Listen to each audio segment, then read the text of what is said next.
हाँ बच्चों, कैसे हो सभी? पढ़ाई के अलावा सब ठीक है? कल वाले क्वेश्चन किए थे क्या आपने? एक ही क्वेश्चन था स्टडी मटेरियल का, किया था क्या वापस? वापस कौन करता है सर पेपर से पहले? अजीब बात कर रहे हो, अभी तो पूजा पाठ में लगे हो। तो अभी हम क्या स्टार्ट कर रहे हैं, आगे की बात। लेकिन एक मेरे को फटाफट से बता दो कि कैलकुलेटर पे कैसे करेंगे। ये 1 4 है और ये 1 7 है। 1 4 और 1 7। 1 7 को मैंने 4000 डिबेंचर्स खरीदे। आप अपने आप से मत करना, मेरे साथ साथ ही करना है आपको। 107 कम इंटरेस्ट, और ब्रोकरेज कितनी है?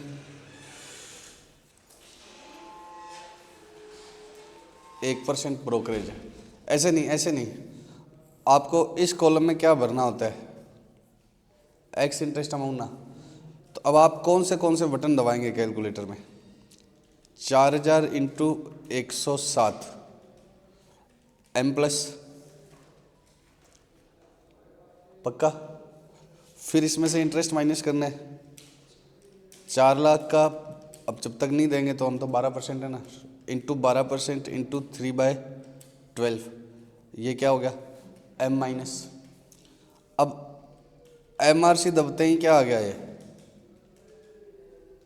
एक्स इंटरेस्ट प्राइस, और प्लस क्या कर दो? 1%।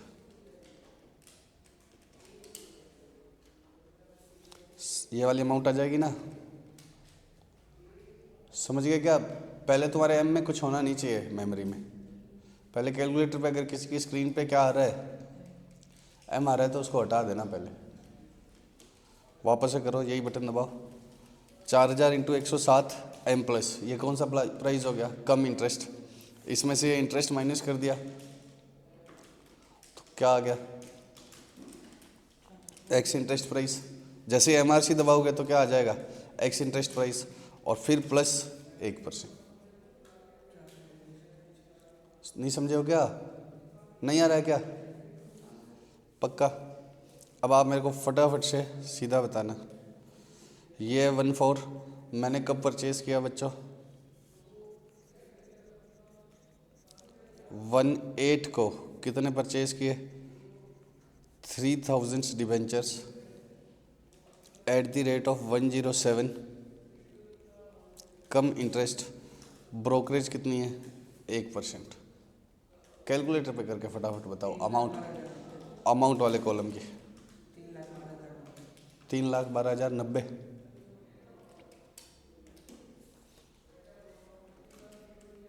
3000 इंटू 107 एम प्लस, फिर 3 लाख इंटू 12%, 4 महीने ना इंटरेस्ट, 4/12 एम माइनस, फिर एम आर सी प्लस 1%। पक्का? और जब ये वाली अमाउंट आए तब हाथों हाथ किस कॉलम में भी लिख देना? इंटरेस्ट वाले कॉलम में, एम आर सी दबाने से पहले। समझ गए?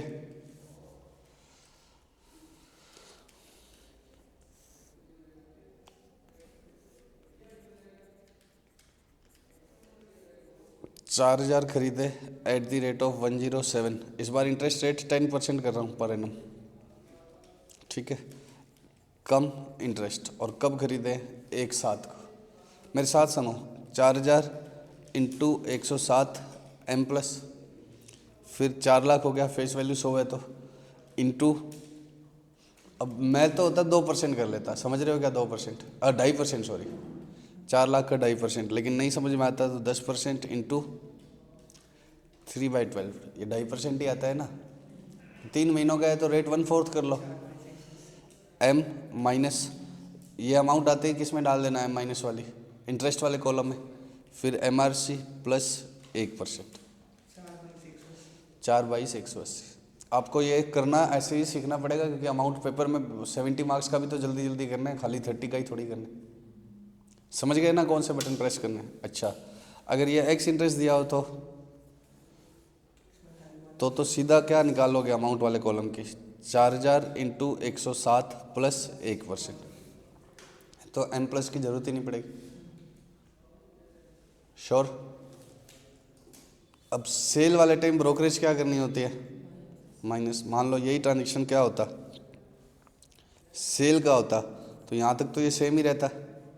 अगर ये कम इंटरेस्ट है तो ये एक्स इंटरेस्ट प्राइस आ जाता MRC करते, फिर -1% कर देते, उससे तो एक्स इंटरेस्ट प्राइस आ जाता, फिर नीचे कॉस्ट और माइनस करके प्रॉफिट लॉस और निकालना है। लेकिन एक्स इंटरेस्ट प्राइस अमाउंट में तो एक्स इंटरेस्ट प्राइस ही लिखना है, तो अमाउंट वाली का अमाउंट तो दोनों तरफ क्या आ जाएगी, ऐसे कर। तो अब हम जो क्वेश्चन करेंगे इसी तरीके से करेंगे मेरे साथ साथ, ठीक है। हम स्टडी मटेरियल निकाल लें। कल हमने कौन सा किया था स्टडी मटेरियल का, TYK का 12th। आज हम कौन सा कर रहे हैं, 11th।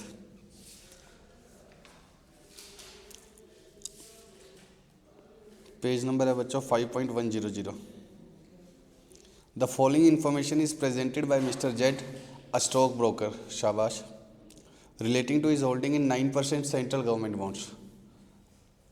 किसमें, 9% सेंट्रल गवर्नमेंट बॉन्ड में। ओपनिंग बैलेंस कितने का है, 120। कॉस्ट कितने की है, 118। नॉमिनल वैल्यू कितने का है, 100। देखो मैं इंस्टीट्यूट से सहमत तो नहीं हूँ, लेकिन अब करना तो आपको ICI का ही पड़ेगा, बिकॉज स्टॉक ब्रोकर के लिए AS13 नहीं लगेगा। क्या लगेगा, AS2। उसमें देखेंगे क्या पता AS13 वाले ही है, लेकिन इन्वेस्टमेंट के चैप्टर में तो नहीं लाना चाहिए ना। स्टॉक ब्रोकर के लिए ये चीज़ इन्वेंट्री है या इन्वेस्टमेंट है, इन्वेंट्री है, ठीक है। जब मैं AS2 कराऊंगा तब आपको वापस ये क्वेश्चन याद दिलाऊंगा, ठीक है। बट स्टॉक ब्रोकर के लिए ये चीज़ क्या है, इन्वेंट्री है। लेकिन अब आप या मैं, मतलब बहुत छोटा टीचर हूँ, मेरी चलती नहीं है, बट ये स्टॉक ब्रोकर क्या है, इन्वेंट्री। हो सकता है इन्वेंट्री वाला स्टैंडर्ड क्या बोल दे कि 13 से, वो उस समय देख लेंगे इन्वेंट्री वाला क्या कहता है, बट फिर भी ये किस चैप्टर में डालो, AS2 में। अब 1/3 को परचेज किए, फिर 1/7 को क्या किए, सेल, फिर 1/10 को क्या किए, परचेज, फिर 1/11 को क्या किए, सेल। इंटरेस्ट डेट कौन सी है, 30, 9 और 31 मार्च। तो इंटरेस्ट कहाँ पर है, 30, 9 पर और 31 मार्च पर। और ईयर एंड कब है, 31 दिसंबर। तो कल हमने ये बात समझी थी। तो ओपनिंग पर भी और क्लोजिंग पर भी 3-3 महीने का इंटरेस्ट क्या करवाने, एक्रू करवाने। करें स्टार्ट। कितने कॉलम बनाने पड़ेंगे अमाउंट औरों के, 3-3।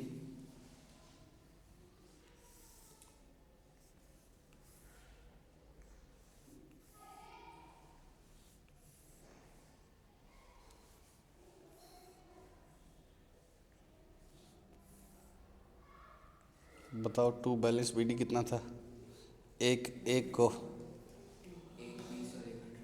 1,20,000 और 1,18,000।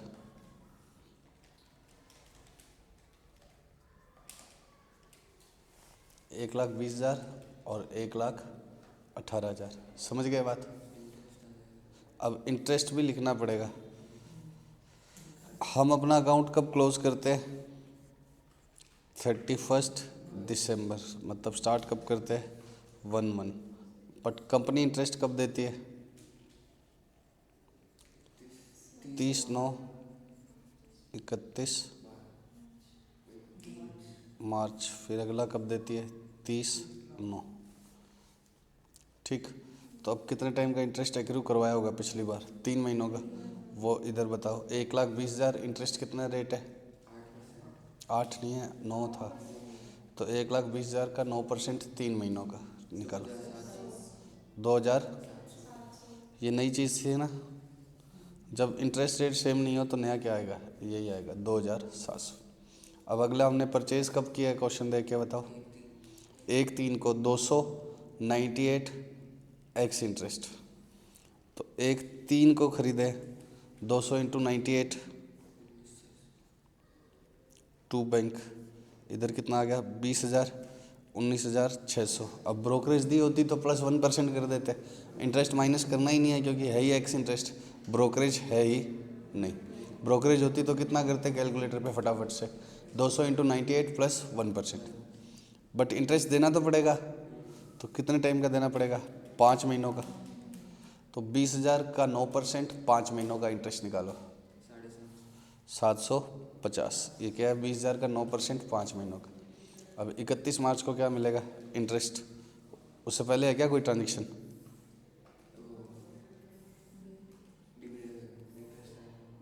नहीं, 1 मार्च के बाद अगला ट्रांजेक्शन, 31 मार्च से पहले तो नहीं। 1/10 को है ना, 1/7 को है, सॉरी। तो पहले हम कौन सा कर लेंगे, 31 मार्च को इंटरेस्ट बाय बैंक कितने पर आएगा, 1,40,000 पर, और 4.5% निकाल लो। 1,40,000 का 9%, 6 महीनों का 4.5% आ जाएगा ना। फटाफट से बताओ। 6,300। श्योर? कितना आ गया, 6,300। उसके बाद 1/7 को मैंने कितने बेच दिए, 500। किस रेट पर ही, 100। और लास्ट में क्या लिखा हुआ है, फीफो। और बेचे किस रेट पर है, 100 पर। तो 1/7 को बिकवाओ, 500 इंटू 100, 50,000। इंटरेस्ट क्यों नहीं माइनस करना, एक्स इंटरेस्ट है। ब्रोकरेज क्यों नहीं करनी माइनस, दिया हुआ ही नहीं है। तो ये तो 50,000 ही आ जाएगा। 1/7 को बाय बैंक, बाई चांस ये कितने पर ही बेचा है, फेस वैल्यू पे। मान लो 98 पे बेचा होता तो यहाँ तो 50,000 आता, और यहाँ क्या आता, 98 पर बेचा होता तो फेस वैल्यू में तो तब भी कितना आता, 50 फर्स्ट कॉलम में, बट थर्ड कॉलम में 98 के हिसाब से आता। अब इसमें से क्या माइनस करवानी है, कॉस्ट। तो 1,18,000 कितनों की कॉस्ट थी, ओपनिंग वाले बेचे है ना, 1,20,000 की, इंटू कितने बेचे हैं, 50,000। तो ये आएगा ये 50,000, ये 49,167। कितने का प्रॉफिट आ गया, क्यों, सेल प्राइस ज़्यादा है ना नालायक, सेल प्राइस ज़्यादा है ना, प्रॉफिट है 833 का प्रॉफिट आया ना। 2 P&L कितने का, 833। नहीं समझे हो क्या, चलूँ अगले ट्रांजेक्शन पे। नहीं, देखो ये एक्स इंटरेस्ट दिया होता है ना, तो बच्चे इंटरेस्ट निकालते नहीं है, तो भरना भी याद नहीं आता। इंटरेस्ट तो लूँगा ना, एक्स इंटरेस्ट दिया है तो क्या है, इस जगह पर इंटरेस्ट तो लिया होगा ना मैंने। तो कब इंटरेस्ट मिला हुआ है मुझे, लास्ट 31 मार्च को, और मैंने बेचा कब है, 1/7 को। तो 3 महीनों का इंटरेस्ट आएगा। तो 50,000 का 2.25 कर सकते, समझते हो क्या, 2.25 नहीं तो फिर 50,000 का 9% इंटू 3/12। या तो रेट को 1/4 कर लो, नहीं तो पूरन कर लो।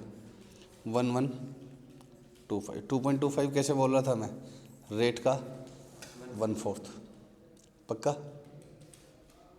3 महीनों का मतलब 1/4 हो गया ना। अब 17 के बाद नेक्स्ट ट्रांजेक्शन कब है,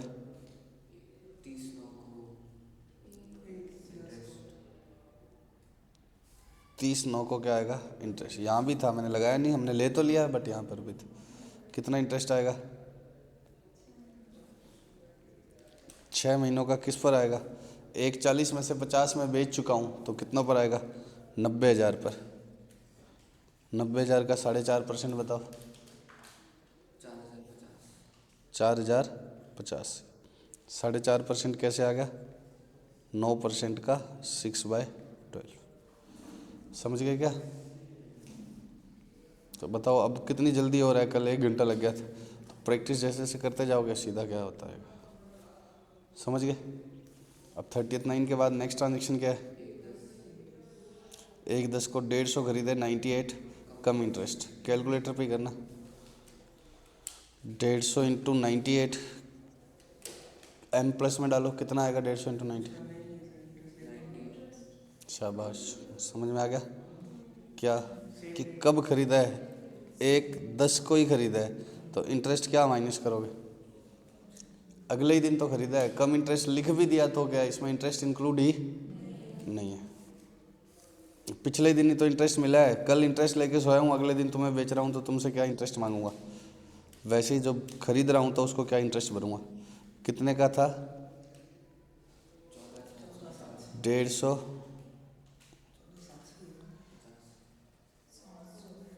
14,700, 150 इंटू 98। अरे इंटरेस्ट कम तो करो यार, कम इंटरेस्ट दिया हुआ है तो इंटरेस्ट तो माइनस करो। अगले ही दिन खरीदा, कहाँ से करूँ मैं बताओ, पागल है यार। ऐसी कम इंटरेस्ट लिखा है, कम इंटरेस्ट हो ही नहीं सकता। फिर 1/11 को 300 बेच दिए 99 पे, 300 इंटू 99, एक्स है या कम है, एक्स ये कितना आ गया 29,700। तो पहले तो एक्स इंटरेस्ट प्राइस किस में लिखते हैं हम, अमाउंट में। डेट क्या थी 1/11 बाय बैंक कितना 29, और कितने थे 30,000। अब प्रॉफिट लॉस निकालने के लिए अभी भी किस में से चल रहा है, पहले वाले में से चल रहा है, 1/18 में से चल रहा है ना, क्योंकि जब तक 1/20 पूरे नहीं बिकते तो कैसे निकालोगे कॉस्ट, 1,18,000 डिवाइड बाय 1/20 इंटू 30,000, 29,500। कितना प्रॉफिट आ गया 200 का प्रॉफिट, 200, 1/11 को 2P&L। श्योर, पक्का, शाबाश। 1/11 तक का इंटरेस्ट तो लेना पड़ेगा। लास्ट इंटरेस्ट कब मिला हुआ है 30/9 को, तो 10वां महीना ही है, 9th लेना नहीं है। 1/11 को बेचा है तो 10वें महीने का इंटरेस्ट बता दो। 30,000 पर 9% एक महीने का, 30,000 का 9% एक महीने का बता दो तो कितना 225। श्योर, 30,000 का 9% एक महीने का। आगे बताओ बच्चों, ख़त्म हो गया ये तो। अब क्या करो, किस पर, बची हुई होल्डिंग पर एक्रू करवाना है बस, क्योंकि इंटरेस्ट डेट तो आएगी नहीं ना। अब कंपनी कब, सॉरी ये फाइनल वाला खुल गया, कंपनी ने लास्ट इंटरेस्ट कब दिया हुआ है 30/9 को। अब 31/12 को हम ईयर क्लोज कर रहे हैं, तो 30/9 तक का तो ले ही लिया, 30/9 तक का तो इंटरेस्ट ले ही लिया हमने। अब 31/12 का बैलेंस निकालो पहले, अमाउंट औरों का। 30/9 तक का तो इंटरेस्ट अपनों ने ले ही रखा है ना ये वाला। अब 31/12 तक और कोई इंटरेस्ट मिलेगा नहीं, बट ईयर एक्रू करवाना पड़ेगा। फेस वैल्यू का बैलेंस कितना आ गया 40, क्यों आ गया भाई 75 आ गया ना, 40 तो इसी में से बच गया। अमाउंट का बता दो 16, अमाउंट का बैलेंस पॉइंट्स में कैसे आ गया, अमाउंट का बैलेंस पॉइंट में कैसे आ गया बताओ ना बच्चों, अमाउंट का बैलेंस बताओ। 73,633। और इंटरेस्ट का ये तो थोड़ी लिखेंगे हम पेपर में, इतना इतना याद थोड़ी रहता है सर, छोटे बच्चे हैं, ये तो बोलना ही। इंटरेस्ट का बैलेंस P&L में डालना है नहीं, शाबाश। पहले क्या करना पड़ेगा, एक्रू। कितने महीने का 3 महीने, कितना आएगा 160,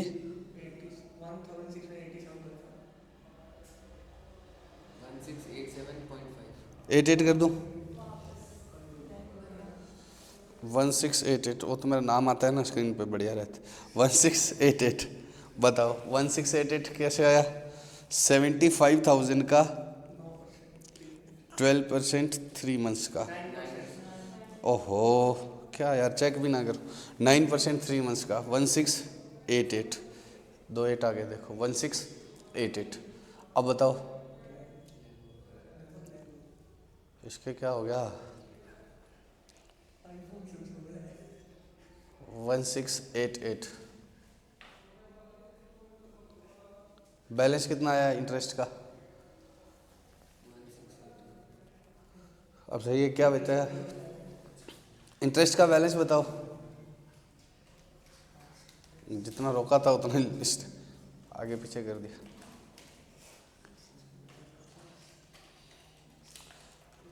ये 3 महीने का इंटरेस्ट क्या करवाया बच्चों एक्रू। इंटरेस्ट डेट और अकाउंटिंग ईयर की डेट सेम नहीं हो तो इनको क्या करवाना पड़ता है? एक्रू करवाना पड़ता है ना। इंटरेस्ट का बैलेंस कितना है? 3738। इंटरेस्ट का बैलेंस आ गया 3738 बैलेंसिंग फिगर से। तो बताओ इसको क्वेश्चन को क्यों करवाया मैंने, होमवर्क क्यों नहीं दिया? ये हमने एक भी क्वेश्चन किया नहीं था इसका। गलत आ रहा है क्या अमाउंट? 3738 चेक करके बताओ वापस।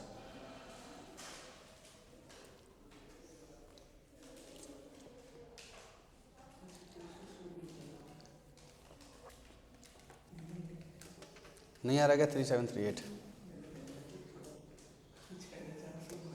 नालायक।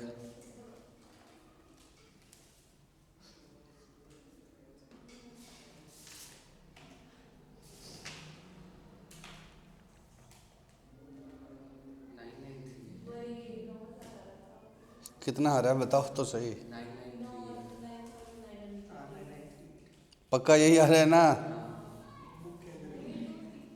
99 यही आया था क्या तुम्हारा? 9938। नालायक। बताओ यहाँ तक कोई डाउट? श्योर? बताओ ये करने का पर्पस सिर्फ मेरा ये था, मेरे को तो ये इंटरेस्ट एक्रूड ओपनिंग और क्लोजिंग बैलेंस पर 3-3 महीनों के इंटरेस्ट क्या करवाने, एक्रू करवाने हैं बस। बाकी तो सारा क्या है, सेम ही था। अब चेक करें क्या इंटरेस्ट की वर्किंग शॉर्टकट से अपने। कितने टाइम तक कितना इंटरेस्ट बैलेंस था? एक एक से स्टार्ट होता है क्या मेरा साल? तो 1,20,000 था कितने टाइम तक? 1/3 तक। तो 1,00,000 2 महीने हुए ना, पहला और दूसरा 2 महीने तक तो ये था। उसके बाद कितने परचेज कर लिए थे मैंने? 200 परचेज कर लिया, मतलब बैलेंस कितना हो गया? 1,40,000। कितने महीने रहा? 1/3 से 1/7, तो 3 4 5 6, 4 महीने रहा। फिर 1/10 को बेच दिए तो 9% है, सॉरी खुद गलत करा है वो, कुछ नहीं। बताओ 1/7 से 1/10 हो गया, कितना आएगा? उससे क्या होगा? हमें तो इंटरेस्ट ही मिला, होल्डिंग तो चेंज हुई नहीं। यहाँ पर इंटरेस्ट मिला वो तो एंट्री में देखना है, होल्डिंग तो चेंज हुई नहीं ना। तो 7 8 9 3 महीने मेरे पास कितनी होल्डिंग रही? 500 गायब हो गई। 500 बेच दिया था तो कितना रह गया? 90,000। 900 अमाउंट, 900 तो वो क्या हो गया, नंबर हो गए। 3 महीने पक्का। फिर 1/10 से 11 तक कितना रहा? 150 और खरीद लिया तो कितना हो गया? अब 1,05,000 इंटू 9% इंटू 1/12, 10वें महीने ही है ना। फिर 11 और 12 2 महीने, 300 और चला गया। 31/12 है ना इसके बाद, तो 2 महीने 300 चला गया तो कितना रह गया? बोलो 75,000 इंटू 9% इंटू 2/12। इन सब मंथ का टोटल 12 हो जाना चाहिए। 2 4 6 3 9 और 1 10 और 2 12, वो यार है 9937। कितना आ रहा है? 99। इन सब का टोटल आना चाहिए 9937 या 38, वो 1 रुपये। श्योर?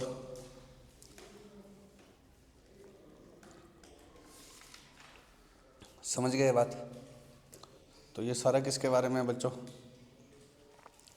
फिक्स इंटरेस्ट वाले के बारे में। फिक्स इंटरेस्ट मतलब डिबेंचर, बॉन्ड्स, ये वाले। आज हमें अब किसकी अकाउंटिंग स्टार्ट करनी है? शेयर्स की, जो कंपैरेटिवली क्या है, इजी। शेयर्स की अकाउंटिंग क्या है? इजी। तो अब अपना नया टॉपिक है इस 13 में क्या स्टार्ट हो रहा है? Accounting for equity shares. Easy क्यों है बोलो? इंटरेस्ट का झंझट ही नहीं। फिक्स इंटरेस्ट होता है क्या शेयर्स पे?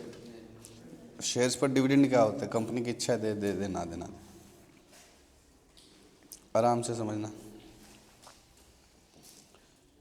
यहाँ मैंने कोई शेयर खरीदा तो सामने वाला कोई इंटरेस्ट जोड़ेगा क्या इतने टाइम का? जोड़ ही नहीं सकता। क्यों नहीं जोड़ सकता? फिक्स है ही नहीं। अगर 10 साल तक कंपनी डिविडेंड ना दे तो क्या मेरा ऑफिस चल जाएगा पीछे से? 10 साल तक कंपनी डिविडेंड ना दे तो क्या है? बोलो। नहीं दे। कोई ऐसे जोड़ के थोड़ी लेता है। तो मैंने आज शेयर खरीदा रिलायंस का, टाटा का, समर्थ का, तो मैंने किसी भी बड़ी कंपनी का क्या खरीदा? शेयर खरीदा। तो एंट्री क्या करूँगा मैं? इन्वेस्टमेंट इन फलाना ढिमकाना shares debit, investment in shares of Reliance वगैरह वो ऊपर लिख ही देते हैं ना हम। तो investment account debit to bank, simple. या आपने जो 11th क्लास में एंट्री सीखी है वो की वही है, इन्वेस्टमेंट टू बैंक। पक्का? थोड़ी सी ट्रिकी है ना, मुश्किल होगी थोड़ी। रेनू मुश्किल है ना? नालायक। अब इसके बाद क्या होगा?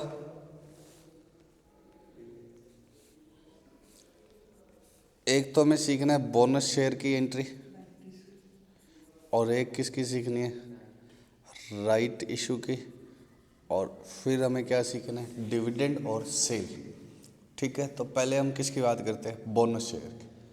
पहले मैं आपसे पूछता हूँ कि एंट्री क्या होगी अगर मुझे बोनस में शेयर आ गए कंपनी से मिलने वाले वो तो आप फाउंडेशन की एंट्री बता रहे हो।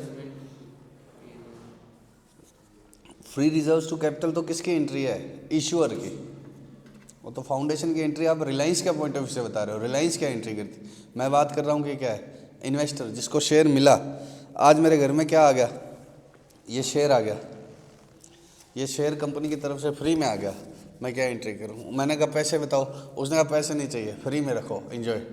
क्या एंट्री करूँ? मैं कहा रुपये तो ले लो, क्या बोनस दे रहे हैं? चलो एक साइड मैं बता देता हूँ आपको, डेबिट। डेबिट इन्वेस्टमेंट क्या हुआ? डेबिट मैं बता देता हूँ इन्वेस्टमेंट। जो गलत है ये और बता रहा हूँ। जो तुम सोच रहे हो वो डेबिट इन्वेस्टमेंट सोच रहे हो। कुछ बच्चे क्या सोच रहे हैं? To P and L. कुछ क्या सोच रहे हैं? कैपिटल रिजर्व कर दें कि कैपिटल नेचर का कोई प्रॉफिट आए। अब AS13 कहता है कोई एंट्री नहीं करनी, नो एंट्री। बोनस की कोई एंट्री करनी ही नहीं है। पक्का? क्यों कहता है वो समझने के लिए तुम्हें 15-20 मिनट लग जाएंगे। बोनस की कोई एंट्री नहीं होगी। ऐसे गोली देनी है तो मैं 1 मिनट में दे दूँ कि कोई पैसे नहीं लगे तो कोई एंट्री नहीं होगी। लेकिन अब ध्यान से समझना, बोनस से आपकी वेल्थ में बढ़ेगा ही नहीं कुछ भी। ये एक कंपनी है, ठीक है? ये क्या है? एक कंपनी। आपने क्या किया? इस कंपनी ने सबसे पहले कैपिटल इशू करी है। मैं टी फॉर्मेट में बनाऊं तो मेरे को जीने का अधिकार है।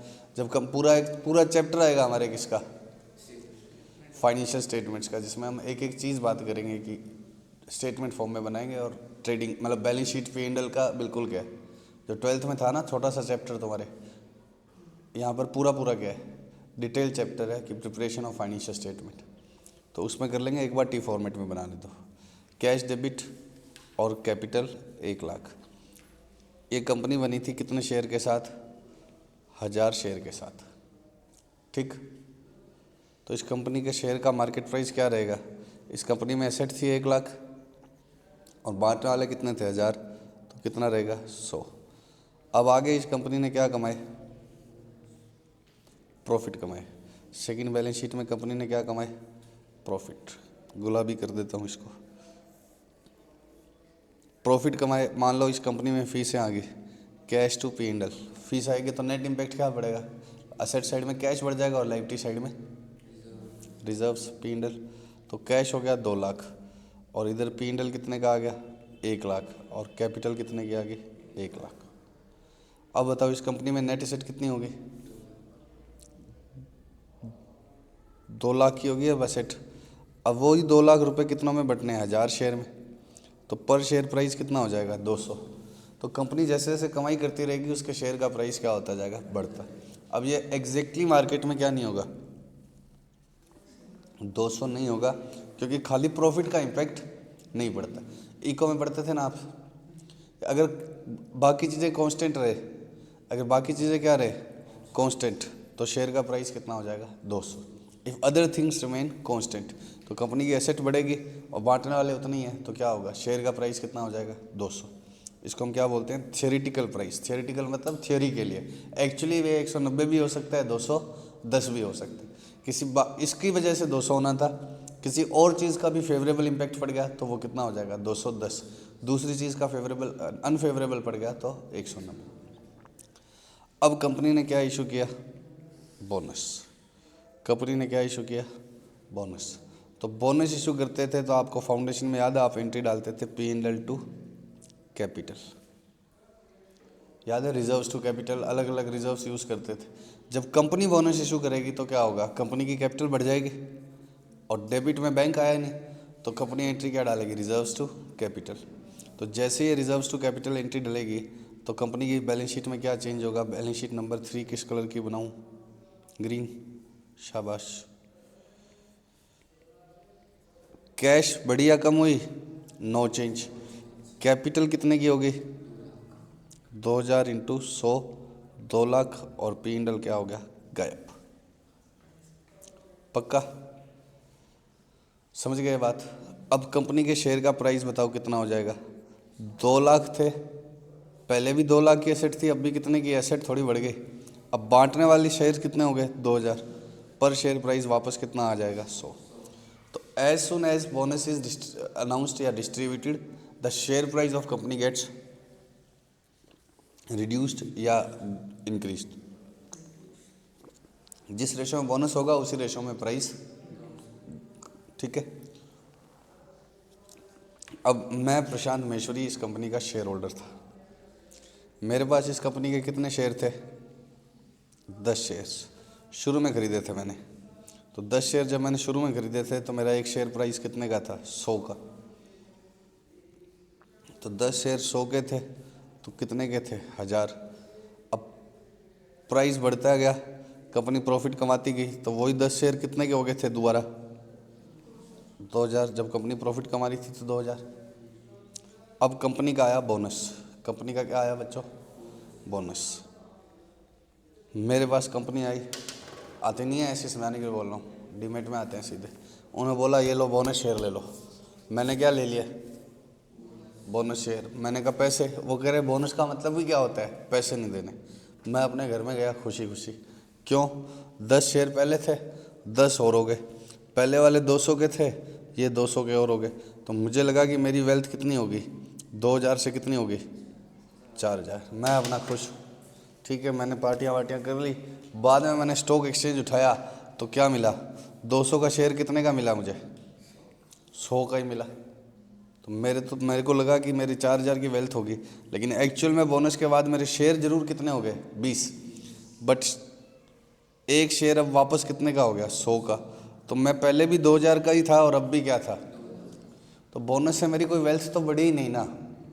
ये तो पैसे खुले करने हो गए कि पहले 200 का नोट था आपके पास, वो नोट कितने का कर दिया, नोट दे दिए 2 आपको, एक के नोट कर दिए 2, लेकिन वो नोट कितने के हैं भाई, आपके पास 200 रुपये है, मैं आपको क्या बोलूँ कि आपका एक नोट है ना 200 का, मैं आपको 2 दे रहा हूँ, आप तैयार आए फटाफट।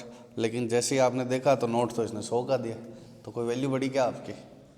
ऐसे तो बचपन में मम्मी करती थी ना, कि कोई रिलेटिव आ जाता था, कितने का नोट दे जाता था, 500 का, मम्मी तुरंत लेके 10-10 के 2 दे देती थी। मम्मी ऐसे होता है नहीं कि कोई दूसरा बाहर का गेस्ट आ गया तो क्या है, बड़ा नोट दे जाए तो मम्मी के उससे ज़्यादा नोट देती है, लेकिन चुल काटती है नहीं, बताओ। तो ये क्या किया है, कंपनी जब भी बोनस इशू करती है तो your number of shares increases but your overall value does not increase, because bonus से क्या होगा, जिस रेशो में बोनस होगा उसी रेशो में प्राइस क्या हो जाएगा, कम।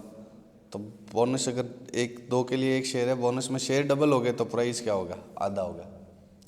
तो इसलिए यस कहता है बोनस की कोई एंट्री नहीं डालनी। तो मैंने आपकी हेल्प करी थी ना, डेबिट इन्वेस्टमेंट, वो भी क्या था, गलत। तो बताओ सबसे पहले परचेज की एंट्री क्या होगी शेयर्स में, खुद से खरीदेंगे तो खुद से खरीदेंगे तो इन्वेस्टमेंट टू बैंक, और बोनस में आएगा तो नो एंट्री। बस वो फेस वैल्यू वाला कॉलम में फेस वैल्यू बढ़ जाएगी। 100 शेयर की बजाय कितने शेयर हो जाएंगे? 200, बट एंट्री कुछ भी नहीं करेंगे। ठीक है, एंट्री कुछ भी नहीं। श्योर। अब राइट इशू क्या होता है बच्चों?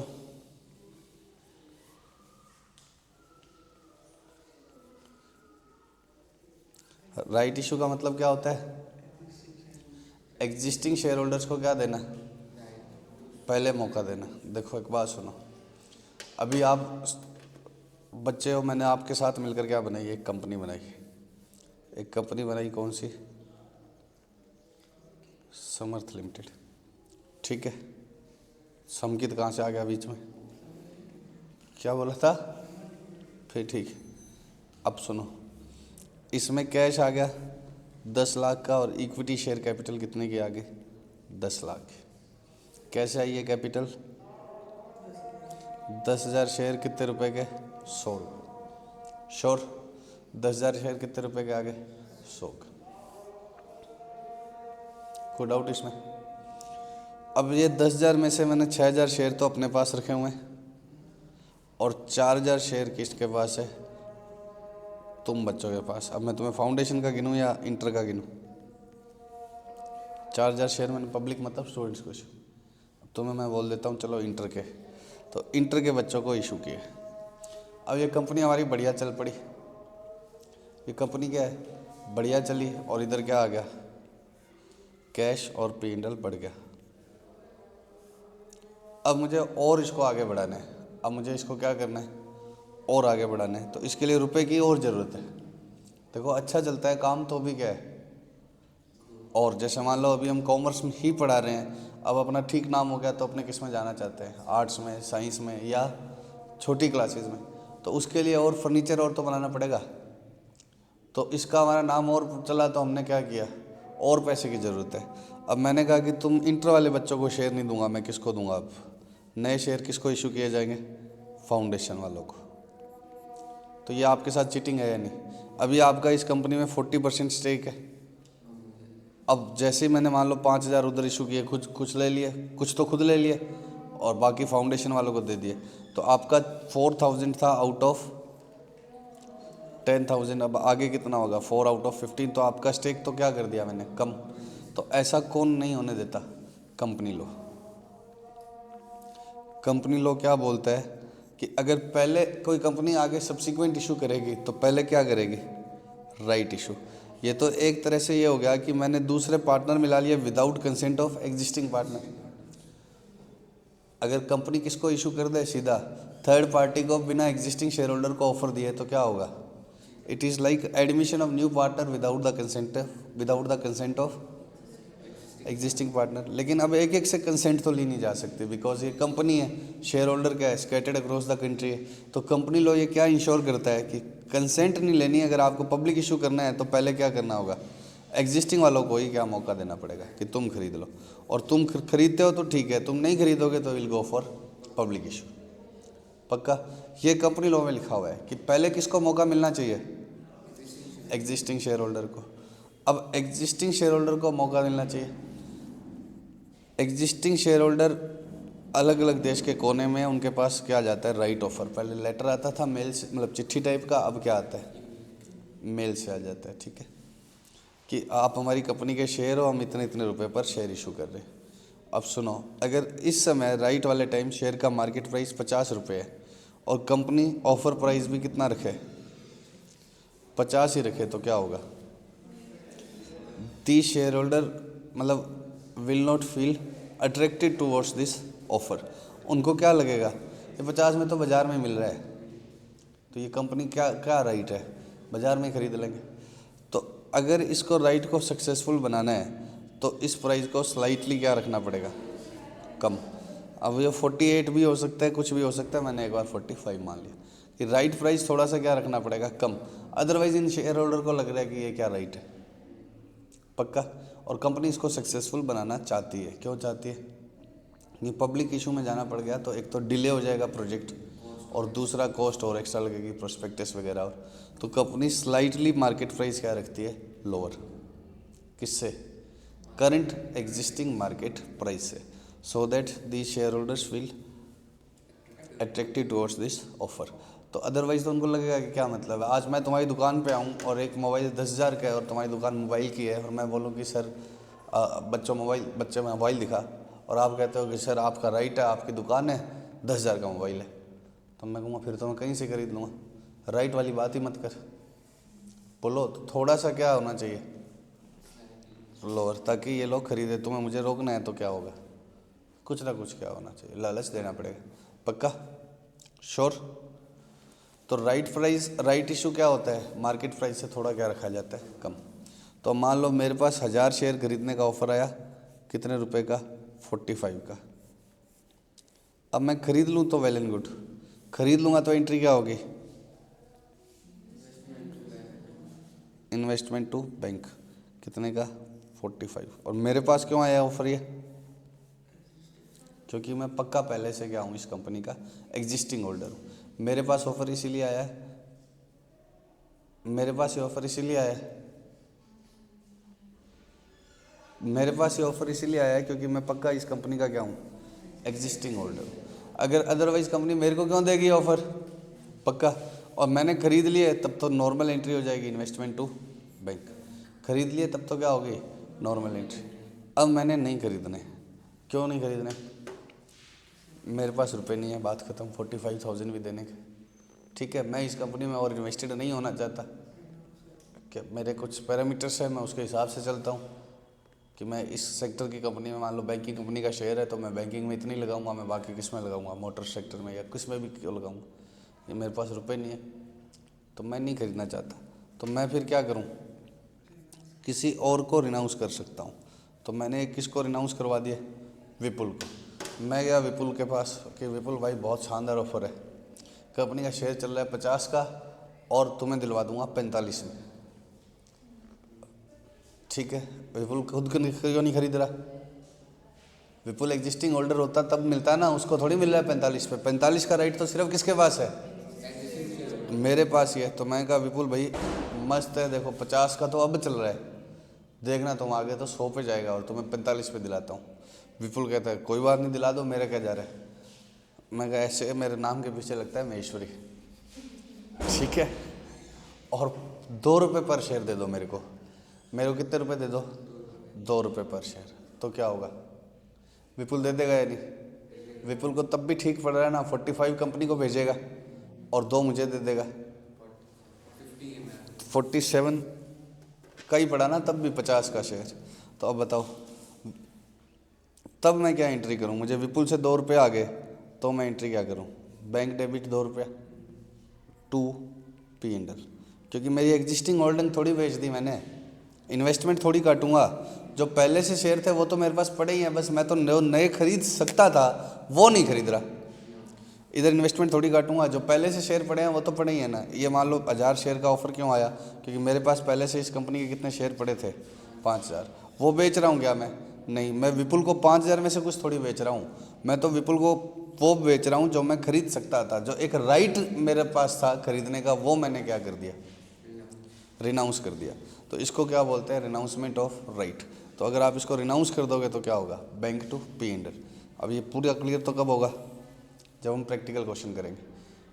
समझ रहे हो क्या, कि अगर मैं खुद खरीदूंगा तब तो क्या एंट्री होगी, इन्वेस्टमेंट टू बैंक, मेरे पास शेयर बढ़ गए। जब मैं नहीं खरीदूंगा, विपुल को राइट रिनाउंस करूंगा, तो क्या मेरे एग्जिस्टिंग शेयर कम होंगे क्या, वो तो उतने ही पड़े हैं, बस जो मैं खरीद सकता था वो नहीं खरीदे। और विपुल को मैंने कंपनी को लेटर लिख के भेज देना है कि मेरी बजाय ये शेयर किसको दे दिया जाए, विपुल को। और कंपनी को ये मानना पड़ता है, ये कंपनी लॉ में आप पढ़ोगे कि शेयर होल्डर चाहे तो खुद खरीदे चाहे रिनाउंस करे। और कंपनी को क्या मतलब है, कहीं से ही आए 45 रुपये आ रहे हैं ना, मैं देता या वो देता, उसको 45 रुपये से मतलब है एक शेयर के, तो वो मिल ही रहे। तो वो मैंने किसको रिनाउंस कर दिया, विपुल को। अब कंपनी को 45 कौन देगा, विपुल। और कंपनी शेयर किसको देगी, विपुल को। और विपुल मुझे कितने देगा, 2। मैं मेरी एंट्री क्या करूं, investment to bank to P&L 2 रुपये। और विपुल क्या एंट्री करेगा, इन्वेस्टमेंट टू बैंक। प्रशांत तो एंट्री क्या डाल देगा, बैंक टू पी इंडल, उसके बाद बैठे बिठाए 2 रुपये आ गए। विपुल भी तो इन्वेस्टर हो गया, विपुल क्या एंट्री डालेगा? इन्वेस्टमेंट टू बैंक कितने का? 47। 45 कंपनी को दिए, 2 मेरे को दिए। पक्का? श्योर? बोलो नालायक, बोलो पक्का। अब इतने तक का ये क्वेश्चन करते हैं डिविडेंड के बिना ही। सबसे इजी चैप्टर कौन सा है? AS13 investment. Illustration number 8, page number 5.94। मिल गया क्या?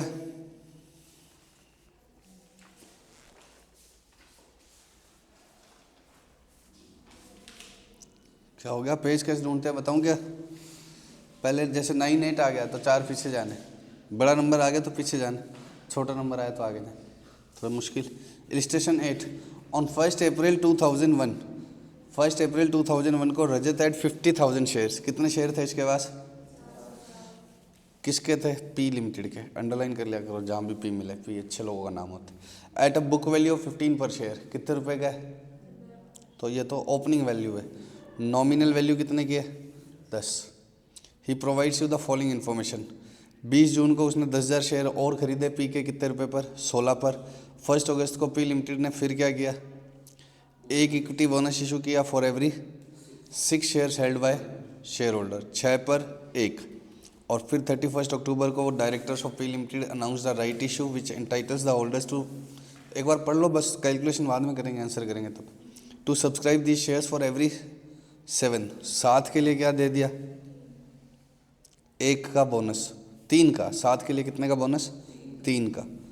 कितने रुपए पर खरीद सकते हो? 15 पर। खरीदना है तो 7 पर 3 का क्या है? Right issue. खरीदना है तो कितने पर खरीद लो?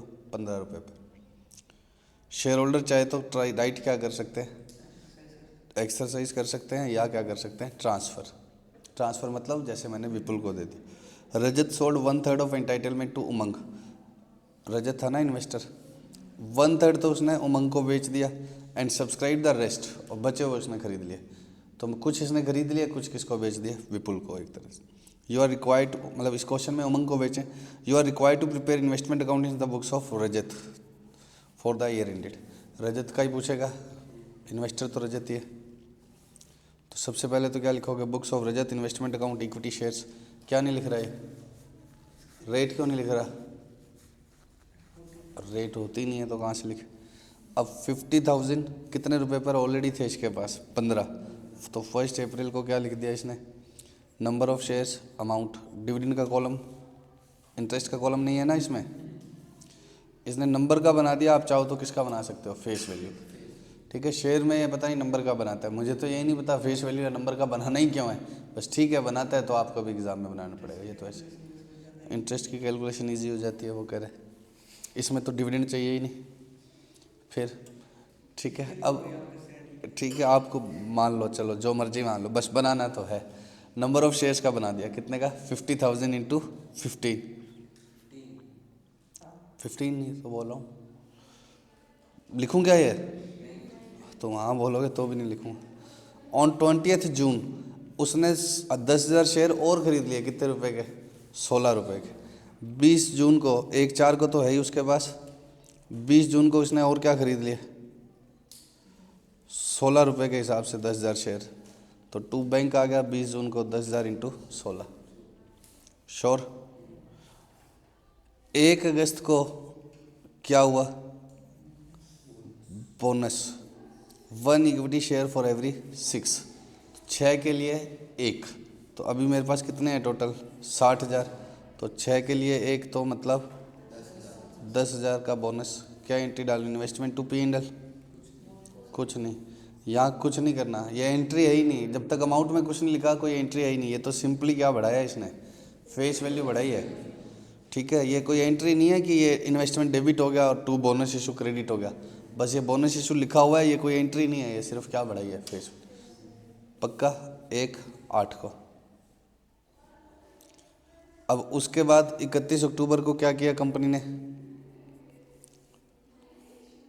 राइट इशू अनाउंस किया। जिसमें 3 शेयर मिलेंगे कितने के बदले में 7। तो अभी अब मेरे पास कितने हो गए हैं 50, 60 और 10 70। तो 70 है ना, 7 के बदले में 3, 30,000 का मेरे पास राइट ऑफर आया है। ये 70 तो पड़े ही हैं मेरे पास, पहले वाले 70 मेरे पास एज इट इज़ पड़े हैं। अब वो कंपनी कह रही है कि आप चाहो तो 30,000 शेयर खरीद लो। कितने रुपए पर? 15 रुपये पर। इस समय जो भी मार्केट प्राइस होगा 15 रुपये उससे क्या है कम होगा, और आप चाहो तो रिनाउंस कर दो। मैंने 1/3 ऑफ एंटाइटलमेंट क्या कर दिया, रिनाउंस। कितने रुपए पर? 2 रुपये पर। तो 30,000 का 1/3 बताओ कितना होता है? 10,000। तो ये तो मैंने 2 रुपये पर सीधा बेच दिया। ये तो इसकी एंट्री बैंक टू P&L होगी, इन्वेस्टमेंट अकाउंट में कुछ आएगा ही नहीं। रिमेनिंग कितना रह गया फिर? 20,000। और वो शेयर मैं खुद खरीदूंगा और कंपनी ने ऑफर प्राइस क्या दिया हुआ है? 15। तो 20,000 इंटू 15। बट इसने देखो जानबूझ के डेट गलत करवाने का काम किया हुआ है। कंपनी ने यहाँ अनाउंस किया और मैंने सब्सक्राइब कब किया? तो आप 31 अक्टूबर मत डाल देना खरीदने की डेट। आपको खरीदने की डेट कौन सी है? तो कंपनी टाइम देती है, जैसे ऑफर लेटर भेजती है तो इतनी तारीख तक कर लेना। तो उस डेट के अंदर अंदर मैंने कब खरीद लिया होगा? 5 नवंबर को। तो यहाँ 5 नवंबर डालना, 31 अक्टूबर के ऊपर क्या लिख दो, ऐसी तैसी कराए। आप समझ रहे हो मेरा साइन तो क्या है, लेकिन हम इसका नया कर रखेंगे क्या है, ATK, ऐसी तैसी कराए। 31 अक्टूबर का कोई मतलब नहीं। बाकी आप मेरा ओरिजिनल तो समझ ही रहे हो ना मैं क्या कहना चाह रहा हूँ, पक्का? आप वो ATK ही समझना उसको भी, ठीक है, एक ही बात है, वन एंड सेम थिंग। तो 5/11 श्योर। इधर डेट कौन सी ये ध्यान रख लेना, 5/11 और 31 मार्च को ये तो बैलेंस आ गया इसका, ठीक है, बाय बैलेंस। ये किससे आ गया? बैलेंस। अब देखो इजी क्वेश्चन है तो क्या करते हैं, इन चीज़ों के नंबर देने लग जाते हैं। ये नहीं बनाते तो नंबर काट लेते हैं नालायक। बोनस बताओ हमारे को कैसे आए? 10,000। 6 के बदले 1 था ना। राइट इशू बताओ, 7 के लिए 3, 30,000। और ये नोट तो डालना ही चाहिए क्योंकि इन्वेस्टमेंट के अकाउंट में कहीं नहीं लिखा इसको हमने, तो आपको लिखना पड़ेगा कि ये जो 20,000 रुपये थे ना ये वाले, ये कहाँ जाएंगे? P&L में। तो ये बना देना, ठीक है, पक्का। बट इसकी वजह से कभी पेपर नहीं छूटना चाहिए। पूरा कोर्स हुए बाद लास्ट में बात करूँगा, जैसे फाउंडेशन में करी थी ना हमने। लेकिन इन नोट्स की वजह से कभी भी क्या नहीं है, एक तरफ आप कह रहे हो कि सर ने तो कहा था नोट्स बनाने हैं, नोट्स बनाने, नोट बनाए जा रहे हैं और वहाँ पर गए 25 नंबर का पेपर छोड़ के आ गए, तो तब इनको क्या कर देंगे? समराइज। वो लास्ट में करेंगे हम, पहले क्वेश्चन में तो बनाना ही है। वो तो लास्ट के 2 क्वेश्चन में पता लगता है ना, सारे पेपर का कचरा थोड़ी करना। तो जब पूरा कोर्स हो जाएगा तब मैं आपको बताऊँगा कि कैसे सेलेक्ट करने हैं, कौन सा पहले करना चाहिए, कौन सा बाद, पक्का? अब आओ क्वेश्चन इलिस्ट्रेशन नंबर 6।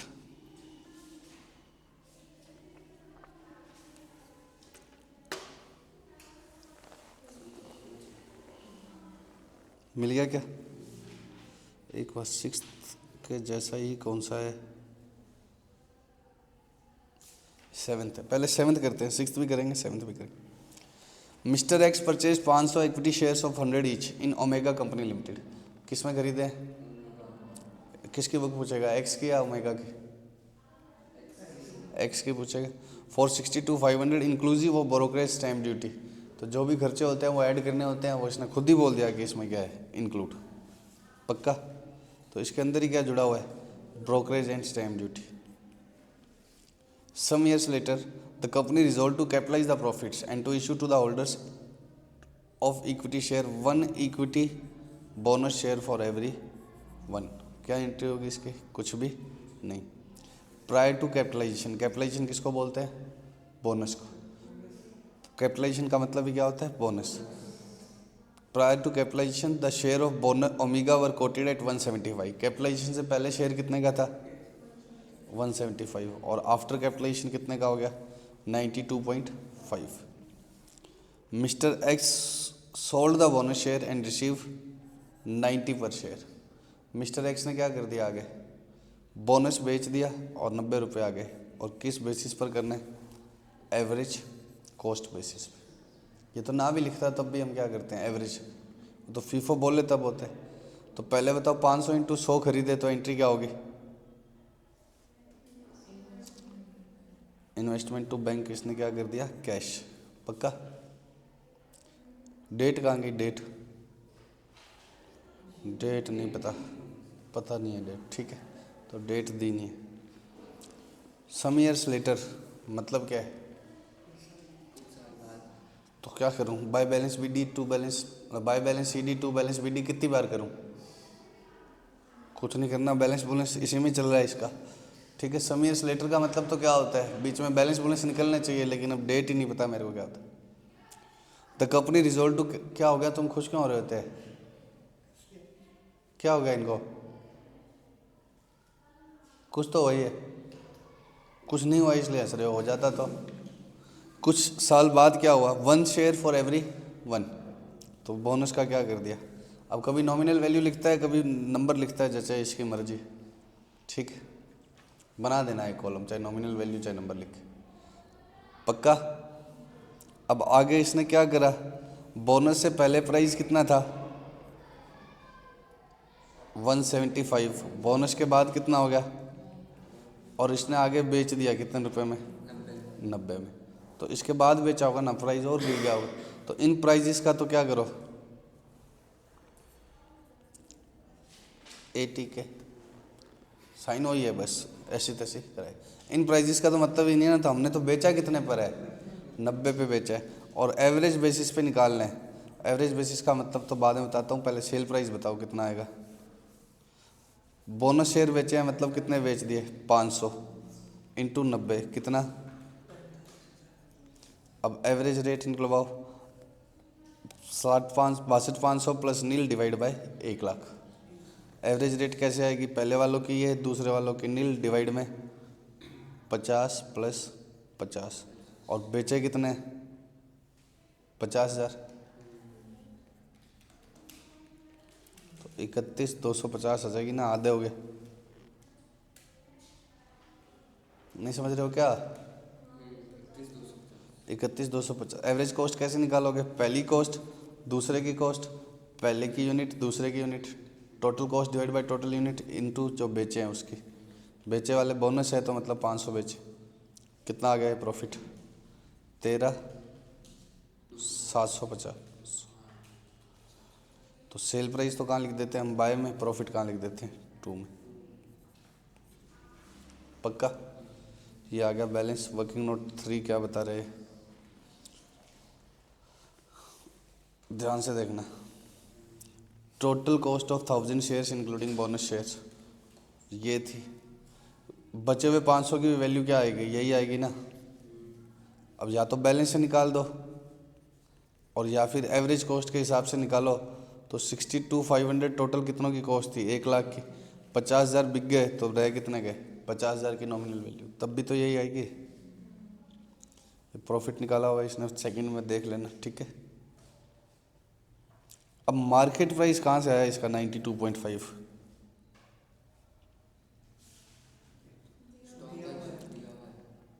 वो कब का प्राइस है, ईयर एंड का है क्या, बोनस के बाद का है वो, ठीक है, ईयर एंड का है क्या। अब ध्यान से सुनना मेरी बात को,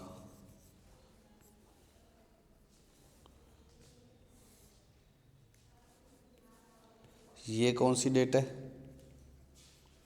बोनस वाली डेट। बोनस से पहले प्राइस कितना था, 175, बोनस के बाद, और जब बेचा तब कितना हो गया, मान लो यहाँ सेल किया, मुझे तो इस दिन का प्राइस दो ना, मुझे तो ईयर एंड का प्राइस चाहिए। ओह, मुझे तो कब का प्राइस दो, इस दिन का। ईयर एंड पर मैं किस पर लेना चाहता हूँ, और शेयर के प्राइस तो पल पल बदलते हैं, और 92.5 से ज़्यादा रियलिस्टिक तो मुझे क्या लगता है 90। क्यों बताओ, वो उसके भी बाद का है, बोनस मिलते ही ये प्राइस हुआ, उससे लेटेस्ट प्राइस ये है, बेचा है ना इस रेट पे। सर क्या पता बोनस के बाद बेचा है, लिख रहे हैं ना बोनस शेयर बेचे हैं, तो बोनस शेयर तो बोनस के बाद भी बेचे होंगे ना। तो बोनस के इमीडिएटली बाद में ये प्राइस था 92.5, और अब उसके बाद कुछ उसके भी और बाद 90 हो गया। अब ईयर एंड पे अगर इन्हीं में से ही लेना है तो भी बेटर क्या होता, 90 होता। हालांकि फ़र्क नहीं पड़ेगा क्योंकि मार्केट प्राइस तब भी क्या होगा, ज़्यादा होगा और कॉस्ट क्या रहेगी, कम। कॉस्ट और मार्केट प्राइस के लोअर पर लेना है ना। लेकिन अब ये 92.5 क्या है, ये इसने जमे माना हुआ है, मैं तो इससे सहमत हूँ नहीं, है पागल आदमी पक्का। अब आप इसके जैसे टीप देना मैं, क्योंकि नंबर काट लेते हैं इनका, कुछ ईगो क्लैश है कि हमारे जैसे ना लिख तो हम ऐसे तैसे कर देंगे। इनके तो डब्बे तक टाइम एक जैसे नहीं बने होते तो भावुक हो जाते हैं। लेकिन 92.5 कैसे रियलिस्टिक है बताओ? 92.5 किसके बाद का प्राइस है, बोनस के बाद का। और उसके भी बाद मैंने कितने में बेचे हैं, 90 में। तो लेना भी पड़े मजबूरी में तो क्या लो, 90 तो लो एटलीस्ट। पहली बात तो 90 लेना भी गलत है। कब का चाहिए, 31 मार्च का, इस दिन का चाहिए तो इस दिन का दो। नहीं देना तो ना करवाओ ये कॉन्सेप्ट। और करवाना है कि कॉस्ट और मार्केट प्राइस का लोअर। और दूसरी सबसे बड़ी बात पता है क्या है, जब मैं आपको थ्योरेटिकल एस्पेक्ट बताऊंगा ना इसे इसका, तो कॉस्ट और अभी तो मैं मार्केट प्राइस लिख रहा हूँ, उससे मैं बताऊंगा फेयर वैल्यू अलग होती है चीज़। और कॉस्ट और फेयर वैल्यू का लोअर लेना है, बट वो किसके लिए लेना है, सिर्फ करंट इन्वेस्टमेंट्स के लिए। लॉन्ग टर्म इन्वेस्टमेंट के लिए तो लेना भी नहीं है ये, लॉन्ग टर्म इन्वेस्टमेंट के लिए तो ये लेना भी नहीं है। और इसके क्वेश्चन से मुझे ऐसा लग रहा है कि ये क्या है, लॉन्ग टर्म है। क्यों? क्योंकि सम ईयर लेटर पहले से चल रहे हैं इसके पास शेयर, तो सालों से चल रहे हैं। तो ये तो मेरे को तो ऐसा लग रहा है कि ये लॉन्ग टर्म है। और लॉन्ग टर्म है तो ये वाला कॉन्सेप्ट लगाना ही नहीं चाहिए था इसको। लेकिन अब आप कर देना, मैं बहुत छोटा टीचर हूँ, मेरे करने से कुछ नहीं होगा। ये वीडियो पे 50 व्यू नहीं आने, ठीक है? यहाँ तक ठीक है क्या? बोलो, कर दोगे क्या? तो ऐसे का ऐसे कर देना, बट ये सही नहीं है। क्यों नहीं है? क्योंकि इसका भी मैं लास्ट में आपको जब थियोरेटिकल एस्पेक्ट्स बताऊंगा, बचे हुए टॉपिक्स जो थियरी के हैं, तो उसमें आपको बताऊंगा कि लॉन्ग टर्म इन्वेस्टमेंट को ऐसे हमें लोअर पर वैल्यू करना भी नहीं होता। और क्यों नहीं करना होता वो उस समय करेंगे। लेकिन ये इसको क्यों कर रहा है समझ से बाहर है। ये कर लॉन्ग टर्म है। और लॉन्ग टर्म क्यों है कि पहले से पढ़े हैं ना, सालों साल से इसके पास। चलो अब किस पर आते हैं हम, 6th पर। 1 अप्रैल 2001 mister Krishnamurthy purchase 1000 equity shares of 100 each in Telco limited at the rate of 120। तो 1000 इंटू 120, ब्रोकरेज 2% और 50 पैसा पर ₹100। 50 पैसा पर ₹100 का मतलब ही क्या है, 0.5 पैसा percent as a cost of share transfer stamps. तो अपने नाम करने का स्टैम्प ड्यूटी जो लगी वो, और ये किस पर लगेगी, ये ब्रोकरेज पर नहीं लगेगी, ये भी किस पर लगेगी, 120 पे। नहीं, ये भी किस पर लगेगी, ब्रोकरेज हो चाहे कोई भी खर्चे हो वो किस पर लगते हैं, जितने पर सौदा हुआ। और सौदा कितने पर हुआ, 120। तो 2% ये लगेगा और आधा % ये लगेगा, 2.5। देखो इसका वर्किंग नोट, 1000 इंटू 120 पे तो खरीदा, फिर 2% ये लग गया और आधा % भी किसका लगाया है, 1.20 का ही। तो 1,23,000 साथ साथ में करते रहो। अब यहाँ नॉमिनल वैल्यू 1,23 और 1,4 आया, ठीक है, 2 बैंक हो गया। उसके बाद क्या हुआ, 31/1 को 9 महीने बाद बोनस डिक्लेयर हुआ 1/4/2, 2 के लिए 1। तो बोनस का क्या हो जाएगा, 1 लाख था ना, ये 50,000 हो गए। समझ गए? अमाउंट में कुछ नहीं भरना। फिर बिफोर और after the record date of bonus issue, पहले कितने का था, आगे कितने का हो गया, 90। और इसने आगे कितने, एक शेयर बेच दिए बोनस वाले, जिसमें ब्रोकरेज कितनी लगी। अब क्या करूं मैं, सेल प्राइस ही नहीं गिवन, तो अब मजबूरी है मेरी। तो बोनस से पहले का प्राइस कितना है, 175, बाद का कितना है, 90। बोनस कब बेचा, इसके बाद ही बेचा होगा, क्योंकि बेचे कौन से है बोनस। इसके विन ना आते यार प्लीज़, क्योंकि पिछली बार बंद हो गया था। Thank you. तो बाद वाले ही बेचा होगा ना, बाद में बेचा है तो किस रेट, कौन सा मतलब रेट बताओ कौन सा है, 90 आएगा ना। तो अब इस दिन का प्राइस 90 है तो बेचने वाले दिन 90 बचे। देखो शेयर के प्राइस पल पल क्या बदलते हैं, रेट, और ये उन्हीं पर स्टिक रह रहा है कि बस ठीक है वो 90 है। तो 90 से ही काम चलाना पड़ेगा, क्योंकि अब की बार तो सेल प्राइस नहीं दिया।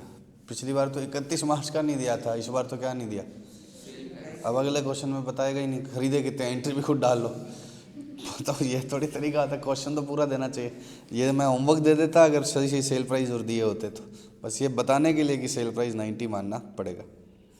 तो बताओ, इसने 500 बेचे हैं 90 रुपये के हिसाब से और 2% ब्रोकरेज है, तो नेट सेल प्राइस कितना आ गया? 44,100। 500 इंटू 90 माइनस 2%, 44,100। अब एवरेज कॉस्ट कितनी आएगी? 1,23,000 कितनों की है? 1.5 लाख की, इंटू 50,000। 50 कैसे आया? बोनस वाले बेचे हैं तो बोनस वाले शेयर तो कितने थे? 50, तो 1/3 कॉस्ट आ गई 41,000। तो कितने का प्रॉफिट आ गया? 3x। तो इधर कितना लिख दिया? 44,100 और इधर कितना लिख दिया? 3x। ठीक है। अब ये 31 मार्च का प्राइस माना हुआ है इसने, जो पहले का बोनस के बाद का था। ये बैलेंस आ गया 1,82,000। अब ईयर एंड पे कितने का बैलेंस आ गया? 82। मार्केट प्राइस भी अब कितना ले रहा है? 90 ले रहा है, और मार्केट प्राइस ज़्यादा है तो कॉस्ट पर ही रखना है, तो कुछ और करने की ज़रूरत नहीं है। मार्केट प्राइस कम हो तो क्या करो? मार्केट प्राइस पे लाते और P&L टू इन्वेस्टमेंट लॉस डालते। श्योर?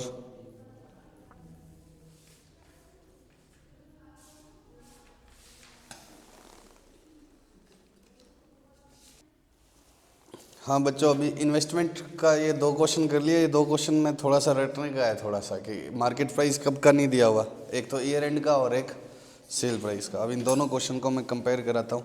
कौन कौन से थे? 6th और 7th। 7th में आपको क्या दिया हुआ है?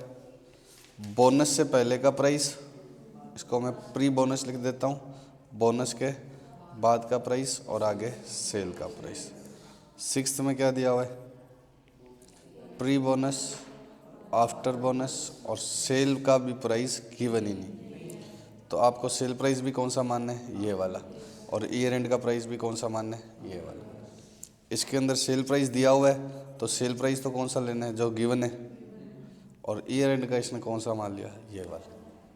पक्का? और कॉस्ट और मार्केट प्राइस के लोअर पर, हालांकि उसका यूज़ नहीं हुआ। और नोट जो लिखे हुए हैं इंस्टीट्यूट के वैसे वैसे डाल देना। Bonus share do not have any cost, nominal value बढ़ा के और ये सब। ठीक है, वो तो टेस्ट लेंगे तो हो जाएगा। अभी इसमें क्या किसकी बाकी है बात? डिविडेंड की। ठीक है, तो डिविडेंड की बात हम नेक्स्ट क्लास में करेंगे। ठीक है, इस चैप्टर को हम 3 पार्ट में डिवाइड करके करते हैं। पहला पार्ट क्या है? डिबेंचर्स। दूसरा पार्ट क्या है? शेयर्स। और तीसरा पार्ट क्या है? अदर इन्वेस्टमेंट्स, जिनके ऊपर ज़्यादातर क्या है? थ्योरेटिकल क्वेश्चंस होंगे। ठीक है, थ्योरेटिकल बात। जैसे गोल्ड खरीद लिया तो क्या एंट्री होगी? Gold to bank. अब ये जितनी देर रुका है उतनी देर भागेगा। पहले गोल्ड खरीद लिया तो क्या होगा? Gold to bank. गोल्ड खरीद लिया तो क्या एंट्री होगी? Gold to bank. अब उससे ना इंटरेस्ट आना ना डिविडेंड आना, तो इसलिए अब बेचेंगे तो बैंक टू गोल्ड हो जाएगा। डिफरेंस किस में चला जाएगा? P&L में। देखो, 2 तरह की इनकम होती है इन्वेस्टमेंट से। एक क्या होती है? कैपिटल एप्रिसिएशन, कि हमारी वैल्यू बढ़े। एक बार कैपिटल एप्रिसिएशन को नॉर्मल भाषा में समझता हूँ। एक होता है होल्डिंग इनकम और एक क्या होता है? Disposal income. होल्डिंग इनकम का मतलब आपके पास भी रहेगा ना तो भी क्या होगा? वैल्यू बढ़ेगी। आपके पास रहेगा तो भी क्या होगा? वैल्यू बढ़ेगी। और डिस्पोजल इनकम का मतलब क्या होता है? अब वैल्यू क्या बढ़ेगी? आपके पास पड़ा है तो भी आपको पैसे आते रहेंगे, लिक्विडिटी आती रहेगी। जैसे आपने नहीं बेचा तो भी क्या आता रहेगा? इंटरेस्ट या डिविडेंड। और डिस्पोजल इनकम क्या होता है? जब आप बेचोगे तब क्या आएगा? प्रॉफिट। होने को लॉस भी हो सकता है, लेकिन हम खरीदते तो इनकम के पर्पज से है ना, प्रॉफिट लॉस। तो अब आपने एक कड़ा खरीदा, जैसे मेरे पास ये ज्वेलरी है, ये क्या है? ये इन्वेस्टमेंट ही तो है। और क्या है? ये इन्वेस्टमेंट ही तो है। इसका होल्डिंग गेन कुछ भी नहीं है। तो अब इसकी क्या अकाउंटिंग सिखाऊं मैं आपको? ज्वेलरी डेबिट टू बैंक, मान लो 100 का खरीदा है। अब और कोई कुछ आना ही नहीं है इसके अंदर प्लस माइनस। जब बेचोगे तो मान लो 120 का बेच दिया, तो 120 टू ज्वेलरी 100 टू P&L कितना, फिर क्या मतलब है, क्या ही सिखाऊंगा मैं। यही लैंड में होगा, बोलो। यही कोई पेंटिंग ड्राइंग्स इन्वेस्टमेंट के तौर पर खरीदते हैं लोग एंटीक आइटम्स की, इनकी चीज़ें बढ़ेगी, तो उन सब में यही होगा, क्योंकि इनमें क्या नहीं आती, होल्डिंग इनकम आती नहीं। इनमें लिक्विडिटी क्या रहती है, ब्लॉक, ठीक है। और डिस्पोजल इनकम जब बेचेंगे तब आएगी। और डिबेंचर शेयर्स में ज़्यादा क्यों है, एक तो सस्ता इन्वेस्टमेंट है और दूसरा क्या है, होल्डिंग गेन भी आता रहता है, लिक्विडिटी भी चलती रहती है। पक्का समझ गए। तो अभी हम बाकी थियोरिटिकल एस्पेक्ट्स इसका कर रहे हैं। डिविडेंड की एंट्रीज हम कब करेंगे, कल की क्लास में। और फिर शेयर वाला टॉपिक भी क्या हो जाएगा पूरा, कोई खास मुश्किल नहीं है वो, पक्का। अब इन्वेस्टमेंट का मतलब क्या है, ये क्यों पढ़नी है, ये डेफिनेशंस ऐसे ऐसे नहीं आती, लेकिन MCQs में डाल देते हो। Investments are asset held by enterprise, page number कौन सा है, 5.79। ये आपको अलग से मिलेंगे, नोट्स बने हुए प्रिंटेड, ठीक है। Investments are asset held by an enterprise for earning income. Earning income किसकी तरह से, डिविडेंड, इंटरेस्ट और रेंटल्स। डिविडेंड किसकी इनकम है, शेयर्स की। इंटरेस्ट, रेंटल्स, लैंड और बिल्डिंग, मतलब प्रॉपर्टीज बोल देते। सर प्रॉपर्टीज तो PP में आती है। ये घर है, ये 2 प्रॉपर्टीज है, इसमें मैं क्या चलाता हूँ, कोचिंग। इसमें मैं क्या चलाता हूँ, कोचिंग।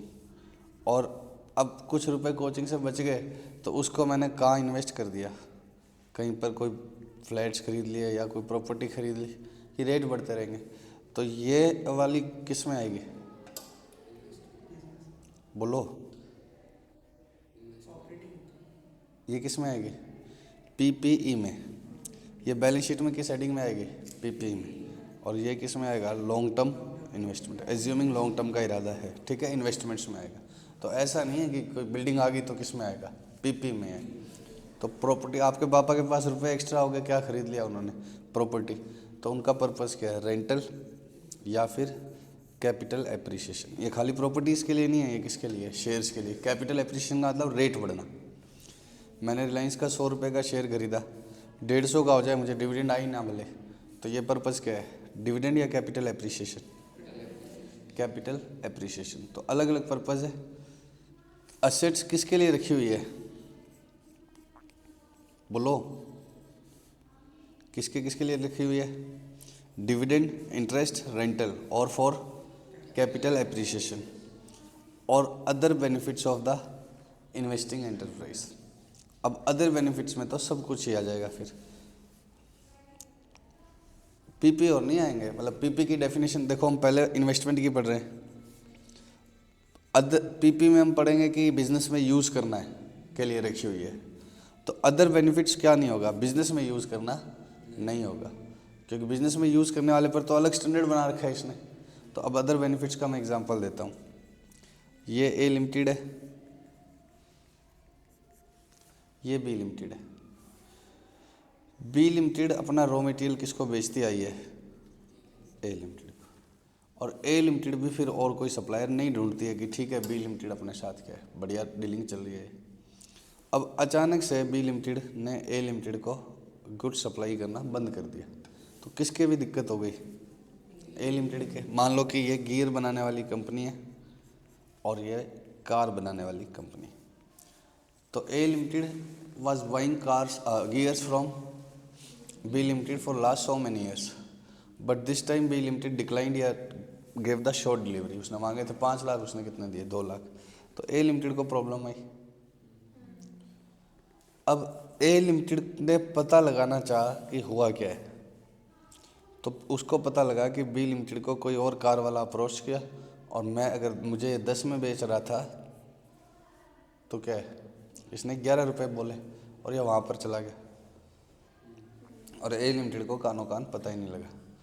तो A लिमिटेड अब आगे से ऐसा ना हो, चाहे दूसरा सप्लायर ढूंढे, चाहे बी लिमिटेड कोई साथ ही कंटिन्यू करे, लेकिन उस दूसरी कंपनी के 20-25% होल्डिंग करके छोड़ देता है। जैसे ये टाटा है, कार बनाने वाली टाटा, और ये छोटी कंपनी होगी तो ये उसमें कुछ इतना सब्सटेंशियल सा स्टेक खरीद के छोड़ देता है कि हमारा एक आधा बोर्ड ऑफ डायरेक्टर क्या है, एक आधा डायरेक्टर इस कंपनी के बीओडीज में बैठने लग जाए।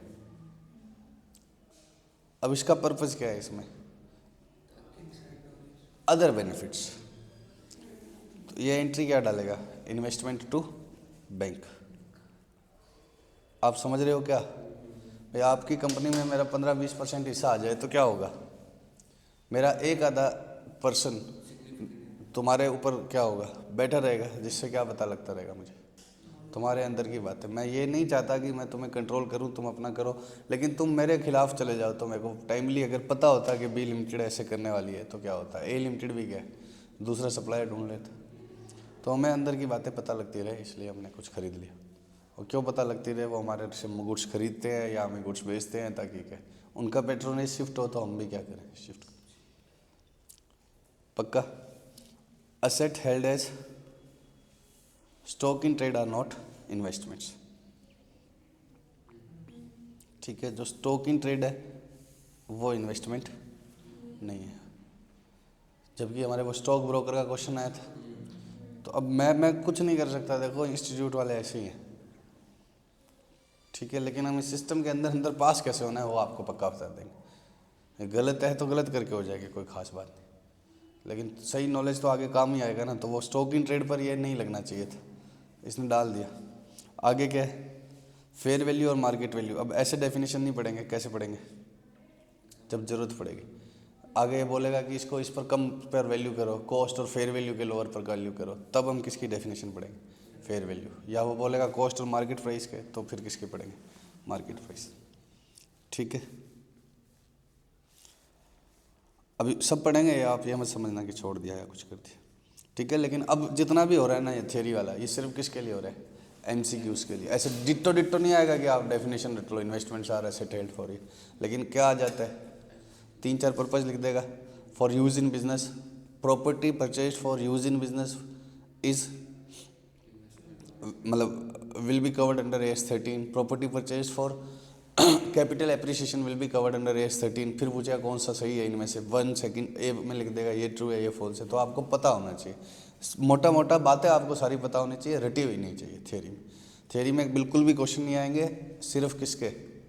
एमसीक्यूज़ में। तो ये पता होना जरूरी है। करंट इन्वेस्टमेंट्स क्या होता है? Investment that bye its nature readily realisable and intended to be held for more than 1 year from the date on which such investment is made.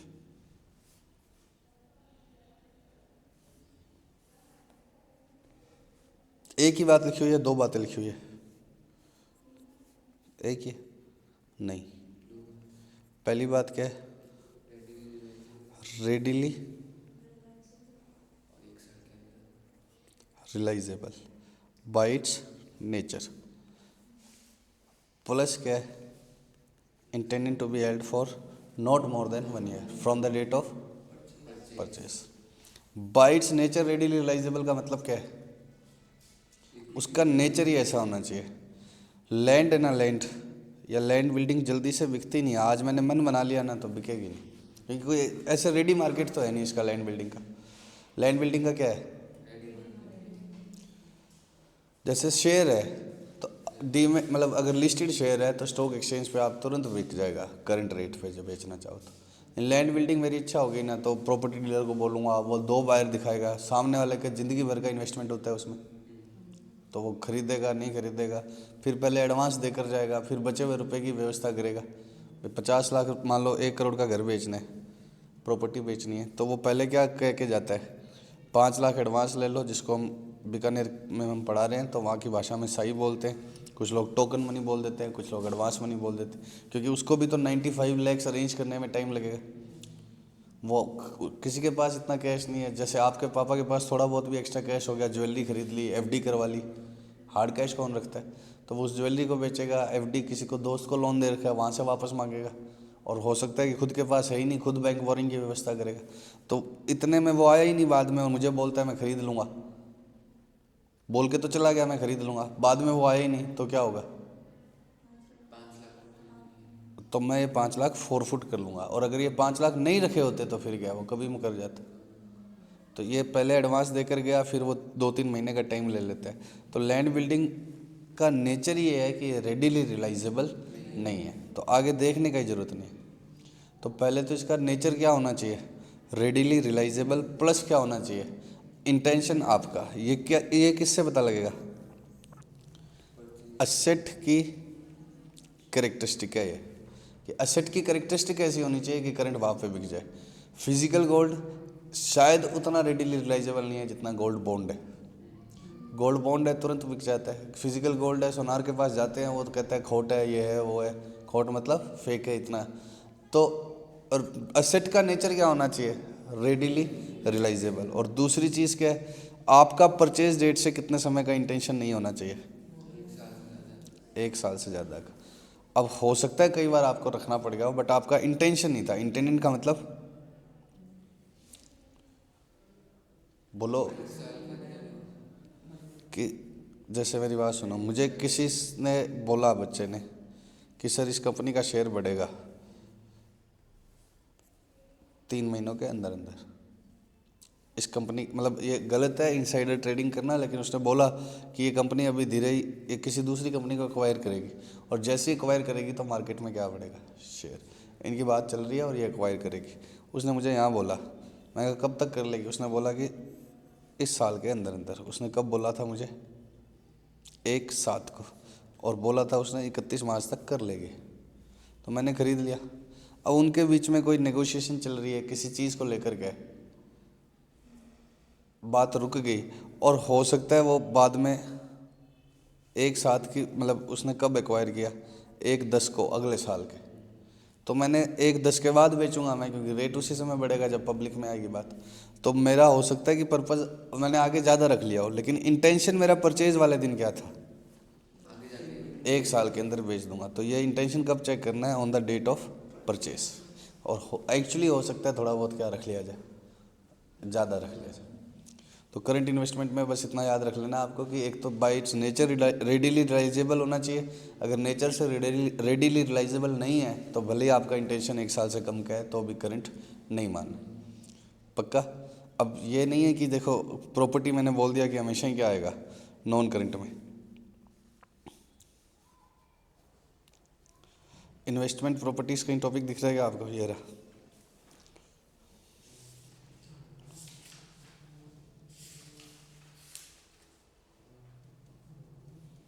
5.86।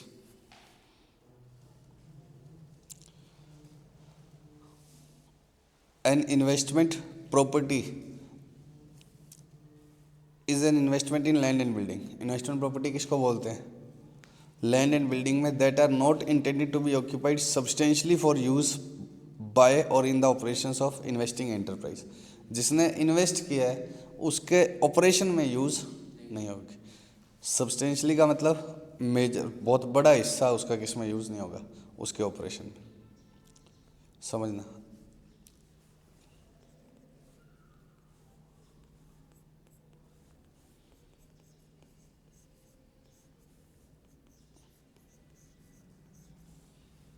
ये पीपीआर गारमेंट्स है। पीपीआर गारमेंट्स का मतलब कपड़े का काम है ये, ठीक है। इस शॉप में कपड़ा बेचा जाएगा। पीपीआर गारमेंट्स जो है ना, उसमें क्या बेचा जाएगा? कपड़े। श्योर? अब इसमें कपड़े पड़े हुए हैं तो ये इन्वेस्टमेंट प्रॉपर्टी हो ही नहीं सकता। अब ये प्रॉपर्टी किसके लिए खरीदी गई थी? इन्वेस्टमेंट के पर्पज से, कैपिटल एप्रिसिएशन के लिए। अब कुछ कपड़े एक बार के लिए थोड़े से इधर रख दिए, खाली पड़ी है तो रख दिए, इसमें क्या है भाई? आपके पापा के कोई चीज़ की भी शॉप है तो कोई थोड़ा बहुत सामान उसका घर पे आ ही जाता होगा। या मेरे ऑफिस का लैपटॉप घर चला गया तो क्या हो गया भाई? ऑफिस में 5 कुर्सियाँ, मतलब मान लो कि ये टेबल खरीद लिए तो एक बार खाली चेयर घर पे पड़ी है, खाली स्टोर में पड़ी है, तो इसका मतलब ये क्या है? इन्वेस्टमेंट प्रॉपर्टी नहीं रही? नहीं, इन्वेस्टमेंट प्रॉपर्टी है। सब्सटेंशियली किसके लिए यूज़ नहीं हो रही है? बिजनेस के लिए। इसलिए मैं वर्ड क्या लिखा हुआ है साथ में? सब्सटेंशियली। इस सब्सटेंशियली ऑपरेशन में यूज़ नहीं होनी चाहिए। अब इसके ऊपर AS10 लगाना है, भले ही क्या है, क्या आ जाए, इन्वेस्टमेंट में आ जाए, तो भी इसके ऊपर क्या लगाना है, AS10। और उसका कौन सा मॉडल, कॉस्ट मॉडल। उसका कौन सा मॉडल, कॉस्ट मॉडल। इसका मतलब क्या है, देखो इन्वेस्टमेंट प्रॉपर्टी PP, PP का स्टैंडर्ड कौन सा है, AS10। PP का स्टैंडर्ड कौन सा है, AS10। और वो उसमें दो मॉडल बताएगा, कॉस्ट मॉडल या रिवैल्यूएशन मॉडल, कॉस्ट मॉडल या रिवैल्यूएशन मॉडल।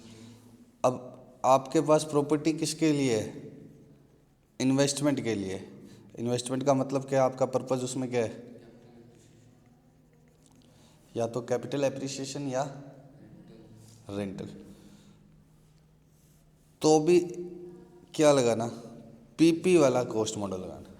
तो अभी इसकी अकाउंटिंग मैं कर नहीं सकता, अभी मैं इसकी अकाउंटिंग नहीं कर सकता, भले इस एज के रूल ही नहीं लगाने, कौन से लगाने हैं, AS10 के, भले ही वो इन्वेस्टमेंट प्रॉपर्टी है तो। और AS10 में भी मैं आपको दो बातें सिखाऊंगा, कॉस्ट और रिवैल्यूएशन, लेकिन कौन सा मॉडल है, कॉस्ट मॉडल। अब सर बीच में आपने ये बात क्यों करी, मैं ये कहना चाहता हूँ, अभी भी हमने ये लाइन नहीं पढ़ी है, बाद में पढ़ ली। मैं ये कहना चाहता हूँ कि इन्वेस्टमेंट प्रॉपर्टी का मतलब क्या है, जनरली ये रेडिली रियलाइजेबल नहीं होती है। इन्वेस्टमेंट प्रॉपर्टीज जनरली क्या नहीं होती है, लेकिन इसका मतलब आप रूल मत बना देना, वो तो आपको नेचर ही देखना पड़ेगा। अब ये एक ऐसी जगह है कनॉट प्लेस टाइप की कि लोग खरीदने के लिए तुरंत तैयार बैठे हैं, कोई सा भी प्लॉट बेच लो, आज बोलो कल की डेट में बिक जाएगी। तो हो सकता है कि रेडिली रियलाइजेबल भी हो जाए, लेकिन जनरली लैंड बिल्डिंग क्या नहीं होती, रेडिली रियलाइजेबल। तो नेचर कैसे चेक होगा, उस प्रॉपर्टी को देख कर ही होगा, आप किताब से थोड़ी चेक कर दोगे।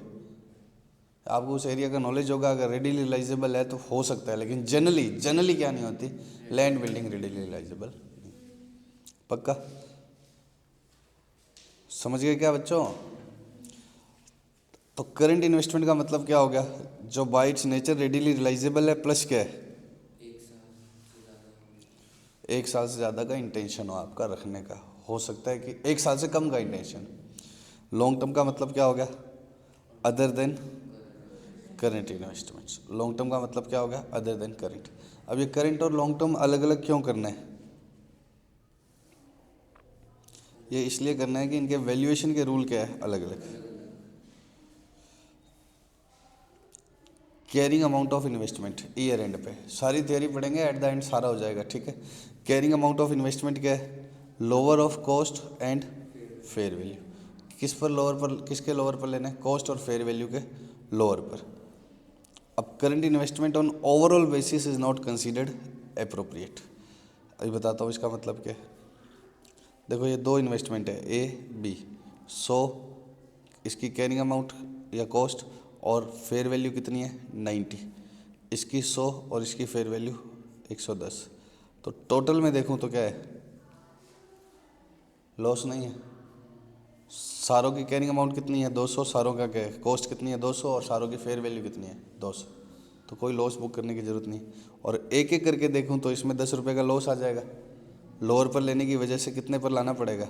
इन दोनों को 100 में खरीदा हुआ है, तो एंट्री क्या लगी हुई है, इन्वेस्टमेंट टू कैश या बैंक कितने की, 100 की। अब लाना किस पर पड़ेगा, लोअर पर। तो लोअर पर लाने के लिए इसको कितना करना पड़ेगा 90, और इसको कुछ नहीं करना, तो इसमें 10 का लॉस आ जाएगा। और ओवरऑल देखूं तो लॉस नहीं आएगा। क्यों नहीं आएगा, क्योंकि इसका जो लॉस था वो इसके प्रॉफिट से क्या हो गया, सेट ऑफ हो गया। तो ये कह रहा है ओवरऑल या ग्लोबल बेसिस पर नहीं करने। तो एक एक को करना है, ओवरऑल नहीं करना। ये कह रहे हैं ओवरऑल नहीं करना, एक एक का बाद में देखते हैं। समटाइम्स द कंसर्न में B with the value of category of related current investments and not with each individual investments, and accordingly the investment may be carried at lower of cost and fair value computed category wise। कई बार मेरा concern, मेरा मतलब entity का concern किस में होता है, पूरी कैटेगरी में, ना कि किस में, एक एक में। तो तब आप कैसे कर सकते हो, कैटेगरी वाइज। और आगे क्या बोलता है, however more prudent and appropriate method is to carry investment individually at the lower. अब मैं इसका मतलब बताता हूँ, ध्यान से समझना। मेरे पास इक्विटी शेयर्स है, मेरे पास क्या है, प्रेफरेंस शेयर्स है, मेरे पास क्या है, म्यूचुअल फंड की यूनिट्स, कॉस्ट और फेयर वैल्यू।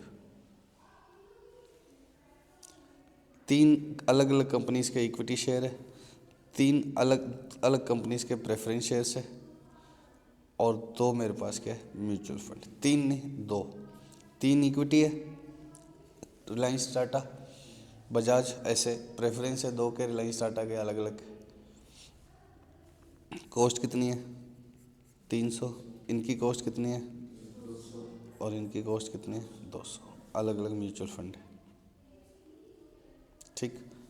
मार्केट प्राइस 99, एक मिनट,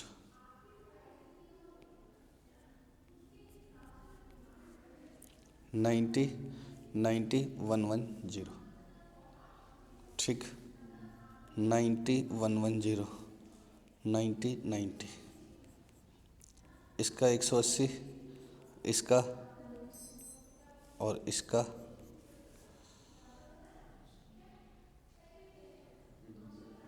कितना आ गया। अब कैसे लोअर लिया जाए, एक काम करो, इसका क्या कर रहा हूँ मैं, चलो ठीक है, कैसे लोअर लिया जाए। पहले तो कह रहा है ओवरऑल तो लेना ही नहीं है। ओवरऑल लेने का मतलब क्या है, सारों की कॉस्ट बताओ कितनी है, 300, 200, 500 और 200, 700। और ओवरऑल फेयर वैल्यू कितनी है, 290, 200 और 180, कितना, 670। तो लॉस कितने का बुक होगा, 30 का। कैटेगरी वाइज लूँ तो इस कैटेगरी में कितने का लॉस बुक होगा, 10 का। एक काम, एक मिनट, थोड़ा सा चेंज कर लेने दो। चलो एक बार, पहली कैटेगरी में कितने का लॉस आएगा, 10 का, और तीसरी कैटेगरी में 20 का। और इंडिविजुअल लूँ तो दूसरी में तो कोई लॉस है ही नहीं। कैटेगरी वाइज का मतलब 300 और 290 में कितना लॉस आ गया, 10। 200 और 200 में जीरो, सॉरी जीरो, और 200 और 180 में 20, इसमें कोई लॉस नहीं आया। और इंडिविजुअल लूँ तो पहले में कितना लॉस, 10, दूसरे में, तीसरे में, चौथे में, इन दोनों का लोअर 10 का लॉस आ गया, इन दोनों का लोअर 10 का लॉस आ गया। यहाँ लोअर 100 लूँगा तो लॉस बुक ही नहीं करना। फिर चौथे में 10, पाँचवें में नहीं आया, सिक्स्थ और सेवन्थ में, तो कितना लॉस आ गया, 50। सबसे ज़्यादा लॉस किस में आएगा, इंडिविजुअल। तो आपको एग्ज़ाम में तो इंडिविजुअल करना है, बट एएस में क्या लिखा हुआ है, उसकी लैंग्वेज ऐसे लिखी हुई है, ओवरऑल नहीं लेना। अगर कंसर्न किस में है आपका, एंटिटी का कंसर्न किस में है, कैटेगरी वाइज, तो आप क्या ले सकते हो, कैटेगरी वाइज ले सकते हो। अगर आपका कंसर्न, कंसर्न मतलब आपको चिंता किस में है, कैटेगरी में है, ना कि किस में है, इंडिविजुअल में, तब आप क्या ले सकते हो, category wise. May be carried at lower और कॉस्ट और fair value computed category wise, अगर आपकी कंसर्न किस में है इसमें। लेकिन मोर प्रूडेंट बेसिस क्या है, इंडिविजुअल। देखो अभी कैटेगरी वाइज, एक काम करो, इसमें कितने, एक मिनट, इसको अगर मैं 110 कर दूं तो क्या होगा, एक सेकंड रुको। पहली कैटेगरी 100, पहली कैटेगरी का टोटल 100, एक अलग एग्जांपल ले रहा हूँ, और पहली कैटेगरी का मार्केट प्राइस 120।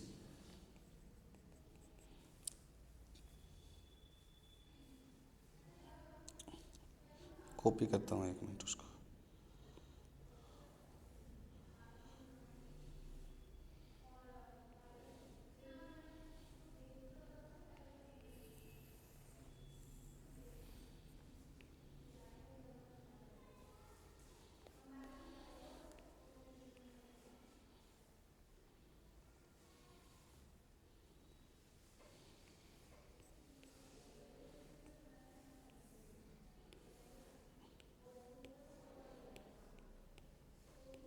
सुनो,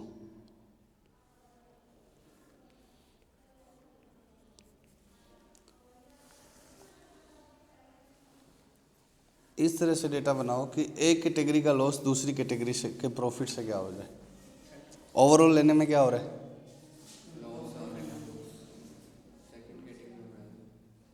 अगर मैं इस कैटेगरी में कितना कर दूं, यही कर दूं 110, तो क्या होगा,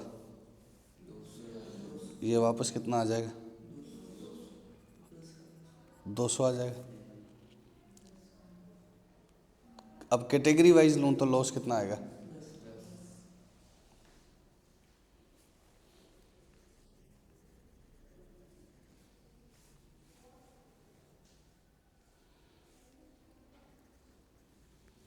कैटेगरी वाइज लॉस कितना हो गया 10, और इंडिविजुअल लूँ तो इधर कितना था,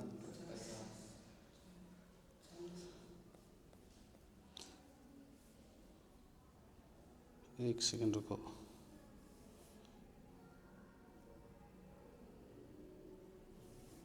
इसको 110 कर रहा हूँ मैं, ये कितना हो गया 220। लॉस इंडिविजुअल में बताओ मेरे को, 10 10, इसमें कोई लॉस नहीं, लॉस कितने का आ गया 30 का। ओवरऑल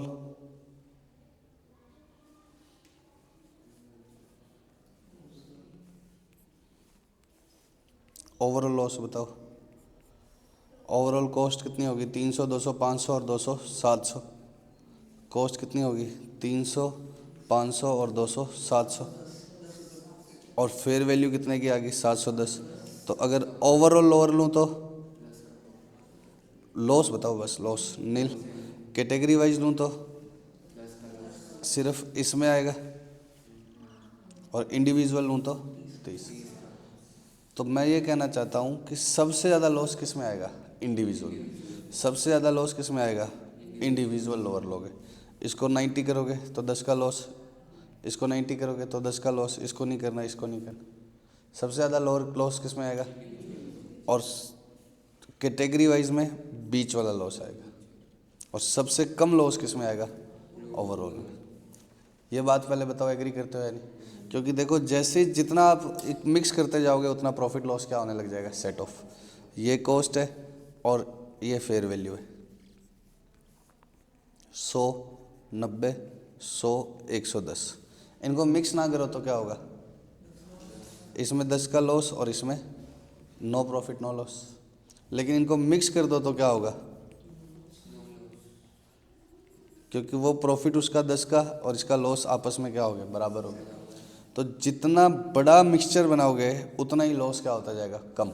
और ओवरऑल तो क्या है, सबका मिक्सचर, सारों की कॉस्ट और सारे, तो लॉस सबसे क्या आएगा, लीस्ट।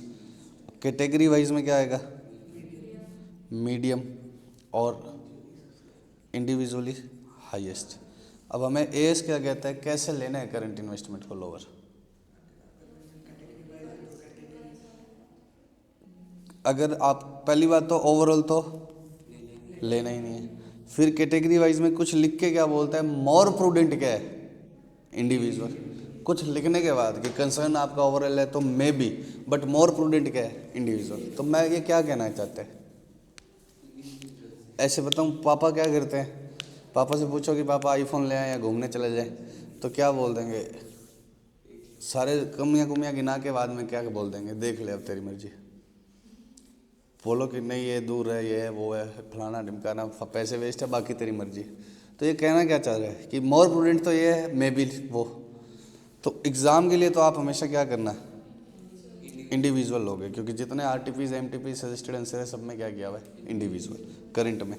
लेकिन कैटेगरी वाइज ये परमिट करता है, मे बी का मतलब क्या है, हम ये कंपलसरी नहीं कर रहे, लेकिन परमिट करते हैं जब ये शर्त पूरी हो जाए। शर्त क्या है कि एंटिटी का कंसर्न किस में है, कैटेगरी में। मैं तुम्हें बताता हूँ, देखो मेरी बात सुनो।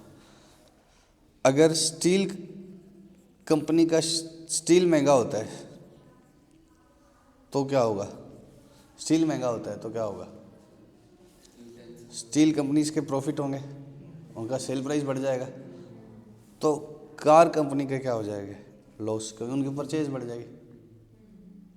तो मैंने अपना पोर्टफोलियो इस तरह से डिज़ाइन किया हुआ है कि कुछ स्टील के खरीद लिए, कुछ कार के, ताकि मेरा ओवरऑल क्या रहे, प्रॉफिट रहे, डाइवर्सिफाइड रहे। कि अगर स्टील में क्या हो, मतलब कार में नुकसान हो रहा था मुझे ज़्यादा, पहले मैं कार में इन्वेस्टेड था, और क्यों हो रहा था, स्टील के रेट से, तो मैंने 2-4 किसके खरीद लिए, स्टील कंपनी के, कि वो नुकसान, अगर स्टील जैसे ही महंगा होता था कार वाला पोर्टफोलियो, तो फिर मैं इंटरेस्ट भी किस में था, इन दो में था एक साथ।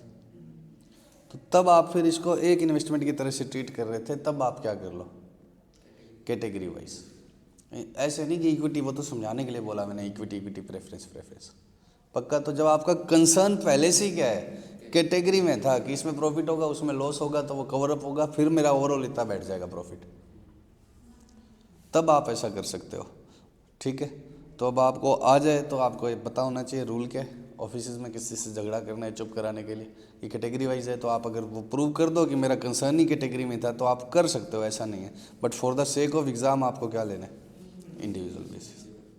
अब लॉन्ग टर्म का कैसे होगा कल करेंगे बात। और यहाँ पर अब ये डेफिनेशन किसकी आ गई थी, फेयर वैल्यू की। तो मैं कहा था कि डेफिनेशन हम जैसे ऊपर आई थी ना, फेयर वैल्यू, जब ज़रूरत पड़ेगी तब पढ़ेंगे। ठीक है, तो बाकी हम कल की क्लास में करते हैं, कल नेक्स्ट क्लास के बाद ये सारा ख़त्म हो जाएगा। लव यू सो मच बच्चों।